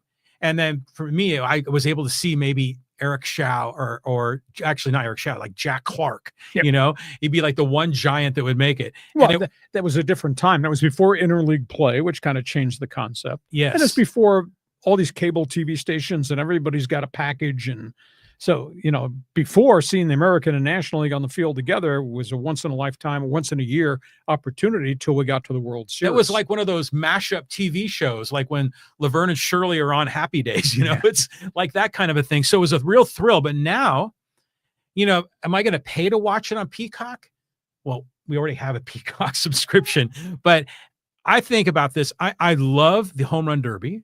I love the opening lineup and announcement of everybody there on the line. The pageantry. But the game itself is just sort of, you know, it's not that big of a deal. Okay, we got a lot here. Let's go from all things fans forum. Yeah, I think there'll be a few people who want to slam us on social media. You think? You want to go there? Okay. Yeah. All right, let's go to social media and okay, let's talk here. Here's a Padres one, and this is from Seifer. He says, "Hey, Hacksaw, subscriber here. Can you please clear up this contract question with Sheets? Sport Track says he has arbitration the next 2 years. Does this mean the Padres have control over him this year and the next 2 years? Some say no, it's just a 1-year contract. Thanks." It's a 1-year contract. He's arbitration eligible because he will have been in baseball 4 years now. You have to be in the major leagues 6 years before you get free agency. So he's arbitration eligible if the Padres offer him an extension next season. He could accept the extension offer or he goes to arbitration. So the Padres could control him for 2 more years. Doesn't mean he's going to sign the contract immediately. If he doesn't like the offer after this pretty good season, he could always go to arbitration against the Padres, but they have to offer him the deal. But at the end of the day, you're tied to a club through year 6. Then you become a total free agent. Your arbitration years are years 4 and 5 in Major League Baseball, if that makes sense. Yeah, it can get a little complicated too. Like, you know what the rules are? Like, you can only be sent down to the minors like so many times in a given year, and you can only be sent down 3 years in a row. Yeah, it's complicated, you know, you always got so many options left, et cetera. But you know what's interesting about Sheets, and they were talking about this on the national broadcast on Sunday about how big Gavin Sheets is. And if you think about it, I like to think of ball players and their silhouette, right? Like if I didn't see him, I just saw the shadow of their body type. Gavin Sheets has a unique body type, you know, because he's just so big and so thick and strong. You know, so I'm thrilled that he's finally having success in San Diego. Yeah, because so much was expected of him with the White Sox, never ever happened from a consistency standpoint. He'd hit home runs, but he'd hit 228 and he'd strike out a lot. And they just finally gave up, didn't even offer him a contract last year. So the Padres took a gamble, and it's 1.5 million. Yeah. And he's outplayed the value, and he's going to get a contract offer to stay here. Got to find the right position for him, and I don't know whether that's a little bit of first base, a little bit of the outfield, or whether it's DH. He's found a home here. He is this year to what Solano was and Peralta was last year. You know, it's interesting because like Preller will get these guys to fill out the roster, and you hope to hit on a few. You hit on Gavin Sheets. I'm thinking of the inexpensive signings, not Nick Pivetta. Iglesias, Maldonado, Diaz, Connor Joe, Oscar Gonzalez. But I mean, he's Jason Hayward. He's missed on half of what he brought in, but that's okay. But the Gavin Sheets is a home run. Oh, yeah, at this point in time, for sure. Yeah, exactly. Okay, next one. Okay, let's go here and talk some Lakers. And this is from Mr. Sergio. He says, hey, the Lakers won't return to prominence until James is gone from the Lakers. He hates King James. LeBron, I don't know how you can hate the greatest modern-day player of all time, but everybody's got their opinion. Maybe he hates the persona, the personality of the guy. But all guys have personalities, and all guys want things done certain ways. End of the day, where would you be had he never arrived? You think he'd be any good at all? You think he'd have any NBA championships at all? Been in the playoffs at all without LeBron James? No. He's superstar. That's great. When his day is done here, it's going to be a very different team. And you may not be winning at all in a very different team. No? Well, I'm thinking back. You're right, because there was that moment before LeBron got here, but it was after Kobe retired. Mm-hmm.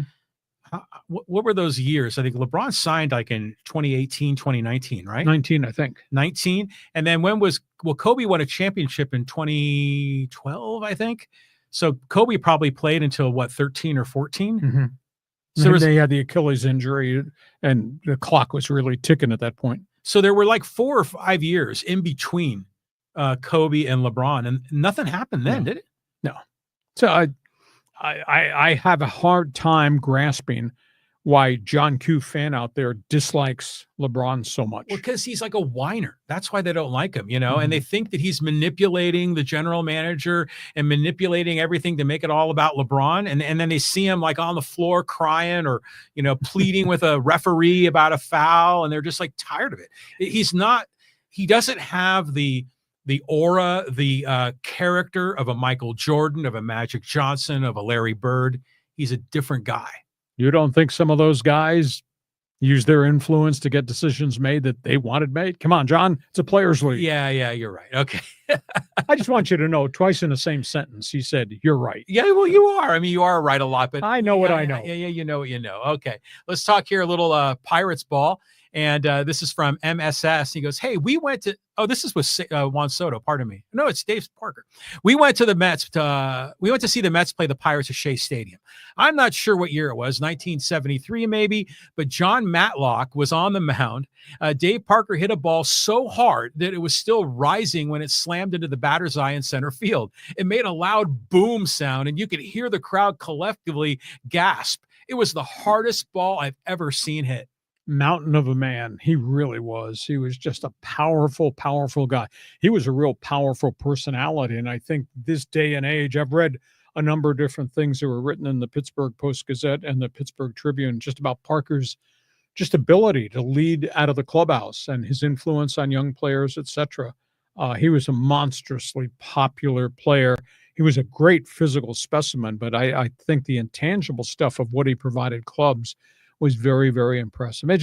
There's such a tinge of sadness. And I thought about this weekend. Here was this man who waited. He played 19 years in the major leagues, waited forever to maybe get the phone call for the Hall of Fame. And he gets it. And of course, he's at the point he got the phone call, he was in a wheelchair because of Parkinson's disease had overtaken his career.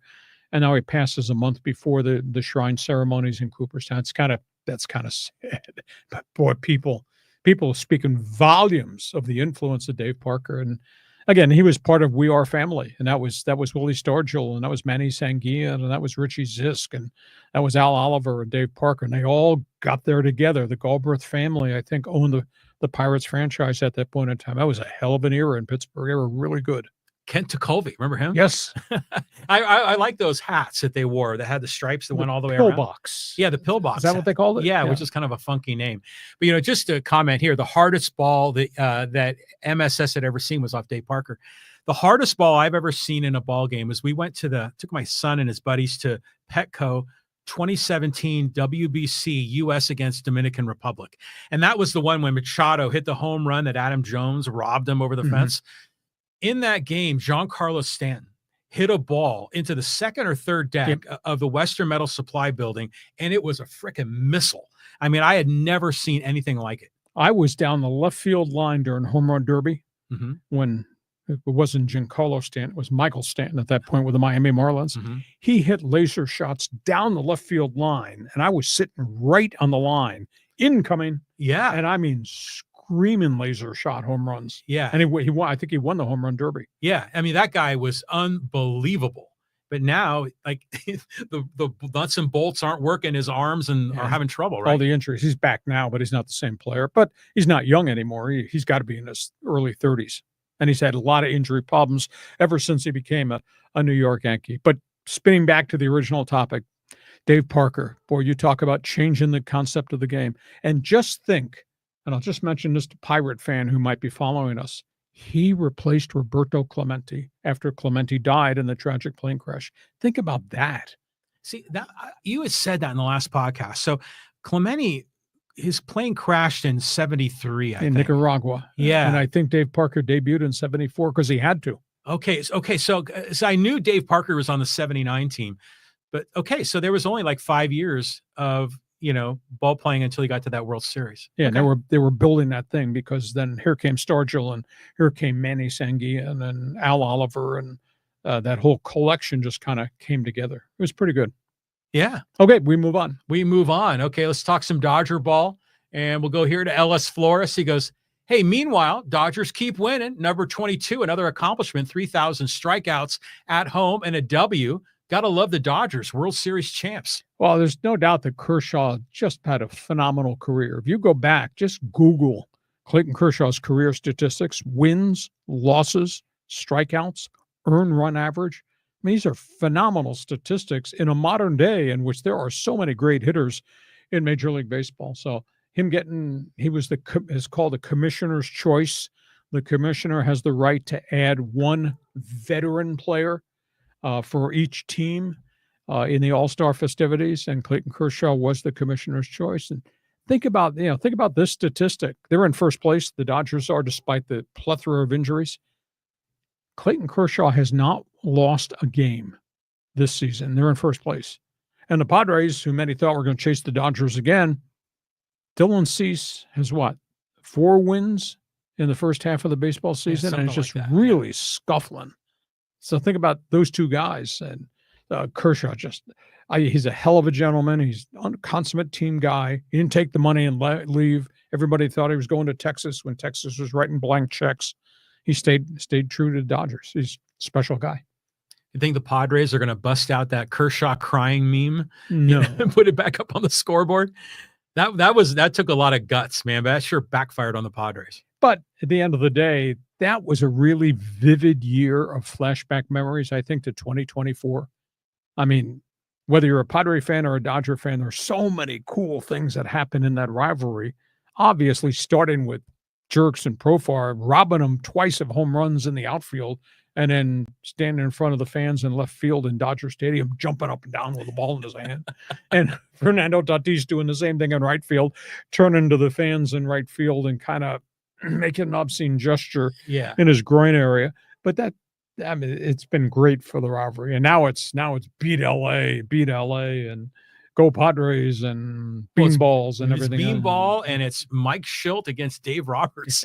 These guys are going to come to fist. Hotheads versus red asses. Yeah, exactly. All right, let's keep on trucking here. And let's talk here about Juan Soto. This is from Joe Barr. He goes, I recently saw a video from a few years ago of a Soto at bat. He took a close pitch for ball 1, shuffled around the batter's box, and stared at the pitcher, who pretended not to notice. The next pitch, Zach Greinke drilled him. Yeah, he dotted him. There's no doubt about it. Soto does all this mechanical flair stuff in the box, etc. And I think he gets tired after a while. But that's, at the end of the day, what the baseball encyclopedia says. It's all about him, Mr. Me, Myself, and I. And he said stupid things and embarrassing things. Is he a great player? No doubt. He's a great talent. Is he consistent? No. At this point in time, and he's not had a good first half of this season. And then some of the dumbass comments he's made since he left the Yankees to come to the New York Mets. Just, why are you saying this kind of stuff? Just go out and play. You're making more money than God. Just go enjoy the game and be a key contributor. Instead, he's making reference, well, I'm not hitting because I don't have Aaron Judge behind me. But the guy behind him, Pete Alonso, is hitting 356. And 2 weeks ago, John was laughing about this. I saw the video. They got beat 3 straight by the Pirates. Got their ass kicked by the Pirates. And Soto hit 1 home run in the series. Hits this long shot home run. I think it was at PNC. He turns to the Mets dugout and patting himself on the heart. I did it. Yeah, your ass, you're getting beat 10-1 and you're pointing to yourself. What kind of stuff is that? I just remember the first time I saw him do the Soto shuffle, because he was young. He was with the Nationals then. And I'm like, who the hell is this guy? And then I thought about it, and it was really entertaining, because usually if there's any sort of intimidation going on between the batter and the pitcher, it's usually the pitcher that has the upper hand. The pitcher that's doing all the Mark Fidrich BS. And all of a sudden, here was a batter like giving it back to him. And I was like, hey, well, this is something. Yeah, but then you get somebody who's going to dot him with a fastball because you're theatrics in the batter's box. Yeah, I just still think his value is very questionable, because, he walks a hell of a lot, but sometimes he goes through these stretches where he doesn't hit much. And you're like, this guy's making $765 million? Holy crap. Mr. Me, Myself, and I. Okay, let's do a couple more here before we put a lid on this. Before we put a lid on it, all right, let's go back, talk a little more Dodgers. And this is from GM. He goes, hey, Dodgers fan here, but let's not get too excited. Last 4 series were against the Nationals, the Rockies, the Royals, and the White Sox. 3 last-place teams and a 4th-place team. They had better get separation with that schedule. Let's see what happens against the Astros, the Brewers, and the Giants. Well, no doubt that obviously this doing a bullpen day twice in a 5 or 6 day span, that catches up to you. Now, they're about to get Tyler Glasnow back. He's going to pitch on this road trip, and maybe he pitches in Milwaukee before the end of the week. So we'll see if Glasnow can be what Glasnow was prior. I'm not counting on Snell yet. That's a little bit farther down road, but you can't have bullpen days twice every 5 or 6 days because it catches up to you. And some of their everyday lineup is a little bit dinged up right now. They got 3 guys hurt that aren't going to play in Milwaukee, at least this first game or 2 of this Milwaukee series, but they're still good. They're still really, really good. And now we're waiting to see Ohtani. Is Ohtani going to be more than a 2-inning starter? What's the next bullpen day going to look like with Ohtani at the front end of it? So still a really, really good team. Do they have to prove themselves? It's 162 games, yeah. And again, they had that 9-game lead over the Padres and Giants the middle of last week. Now it's down to 7 because they got swept by Houston. So we'll see if they start to hit, and we'll see which pitchers step forward and help them. This thing's not over by any stretch. The question is, are they going to blow it up again, and are they going to run away from everybody again? It's interesting. It's a good call by GM because, hold your horses. Don't get ahead of yourselves here. What about the Astros? And the Astros swept them in LA, after all the bitterness and angriness from going back to 2017. That stings, Dodger fan for sure. So, yeah, now they're going to go play the Brewers and the Giants. Let's see how they do. Maybe they're going to kind of float back to earth a bit. Or they just may kick it back into gear and suddenly 9-game lead becomes 12-game lead. Anything's possible with this team because they have so much talent. So much. Just unbelievable amounts. Last one. Pick one more. Pick one. Let's go. We'll hopefully it's not one of our duplicates here. And this is one from Hiker Therapy talking about the Padres. He goes, hey, need to be sellers. No bench, weak starting staff, no power at first base, stick Sheets in left field or trade him. This is not the same team, energy or chemistry as last year. Not close. 3 to 4 main guys in last year of contract. Trade now to get some value. This team can't beat the big dogs. Cut losses. Restock for 2026. Well, there's no doubt they were 14-3 at one point. Thank you. Look who they played early. Look at where they are now. They're sub 500 since that 14-3 start. They have a losing record against teams that have winning records. They've won only 3 of 14 series against teams that have winning records. So it's a wild card team at best. And at this point, it's a struggling wild card team because there have been some surprises. The Giants are a surprise. The Cardinals are a bit of a surprise. So, as bad as Arizona's become because of injuries, as devastating as the mess in Atlanta, all their injuries, Padres are still on the edge of not being a playoff team because they just don't have a full roster. But I don't see any way they can be sellers because you're not trading Tatis. Obviously, Machado is a superstar. You're not trading Jackson Merrill. Nobody wants Xander's contract. I'm not sure, as much as I may like Cronenworth, that I'm willing to take on 7 years and $70 million of Cronenworth. Who are you going to trade? You're saying, clear the decks. Who's going to take these people? So no, this is the roster that Preller signed, gave big money to, long contracts to. This is who he brought to the dance. You're going to have to dance with it to see if you get to postseason play. Injuries obviously have changed it. We'll see if Darvish can be Darvish. If Darvish can come back and be trustworthy in the rotation, that's a jump up. Still got to figure out Dylan Cease. Mystery to me why he's so mechanically flawed from one start to the next. Pavetta's been phenomenal. Although Pavetta's been phenomenal at Petco Park, his ERA at Petco Park is 2.95. His ERA on the road is almost like 5. So wow, that's kind of psycho. That's like the opposite of Kolek. Yeah, and Pavetta's a little psycho anyhow. That's okay. So we'll see. But if they can rent another bat or two and Darvish can be Darvish, then they're right back in this wild card race and you feel confident. But in terms of selling it, clearing the decks now, because nobody wants those contracts. Well, if the season ended today, I think they're in, aren't they? Not by much. No, but they're in. I mean, I think they're the number 3 wild card. Yeah, but last week they were 5th in the wild card, right? The bloody season's not ending today. Well, right. It's tight. But if you are in the thick of it, you can't be a seller. Now, will Preller add some and sell some and kind of do, Sure, plan for the future, but also try to win now? I could see him doing that. But to your point, they have they have very little flexibility. And unless they're willing to trade DeVries or Salas, and I don't think Preller wants to go there, but then Preller has shown that he will deal that kind of talent. I mean, like what we saw in the Soto trade. I agree with everything you said. And the fact that AJ has a history of transactions, that's all he does. Every minute of every day, he never sleeps. He's always analyzing players, boots on the ground, as I would say with all of us scouts.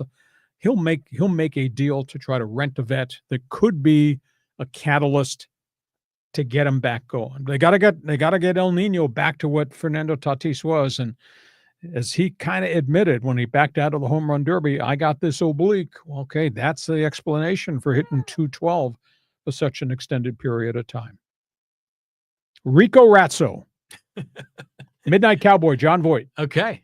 Did you ever see the episode of Seinfeld where George Costanza bought John Voight's car? Oh, is that? And he had like the John Voight teeth marks in the pencil, but it turned out it was a different John Voight. Oh. No, that's what I remember. When I think of John Voight, I think of that. Yeah. Rico Razzo crossing the street with John Voight, almost get hit by a taxi cab. You remember this scene? He pounds on the door. We're walking here. We're walking here. Al Pacino was just absolutely phenomenal in that movie. Or was that Dustin Hoffman? I can't recall. I haven't seen Midnight Cowboy. I've seen clips of it. There's so many. You have Netflix. John, my co-partner, has all these subscriptions to everything, and he hasn't seen any of the things that I've seen. I like to watch certain kinds of things, but there is. One of these days, I just need to go through like the American Movie, Academy, is to get the top 100 films and just go through them all. I sent John a list of maybe my favorite 20 movies, sports related. I don't think he's watched more than 3 of them. No, it was more than that. There were a few that I hadn't seen, like Concussion, I hadn't seen, and 8 Men Out, I hadn't seen, which were both, I think, in your top 5, weren't they? So, but yeah, sports movies are great, by the way. Are you a fan of the Major League movie? Yeah, the first one. The first one, yes. Right. Yeah, that's fantastic. They called the auto dealer shop in the winter, and the owner offered the manager's job to Lou, and Lou says, I can't talk to you right now. I'm selling this guy snow tires. Yeah, so that's good stuff right there. So, yeah, I'm with you on the sports movies. There's just a few I haven't seen. A lot you haven't seen. Okay. Hey, listen, we hope you have enjoyed this podcast. We love doing it. And again, congratulations to you people. We've been in this thing just a shade over 2 years, me and the guy from left field. We have over 8,100 subscribers. So I invite you to subscribe. Give us a thumbs up. Give us a sign of approval. Give us a 5-star rating. Tell everybody what we're doing. We're here Mondays and Thursdays at 1:30. Check my website every morning. You can't believe the volume of information that's available. LeeHacksawHamilton.com. Share, subscribe so you'll get the alerts every time we put something up on the YouTube channel too. John, go watch some damn movies, will you? I'm going to watch Yu Darvish tonight. Yu Darvish, exactly. So will I. We'll see you on Thursday. Yeah. Good to have you back in San Diego. And nice to have you with us. Hope to see you then on Thursday on Hacksaw's Headlines. Join us again for Hacksaw's Headlines on YouTube, Facebook, and Twitter. And find the audio version on your favorite podcast app. For more content, go to LeeHacksawHamilton.com.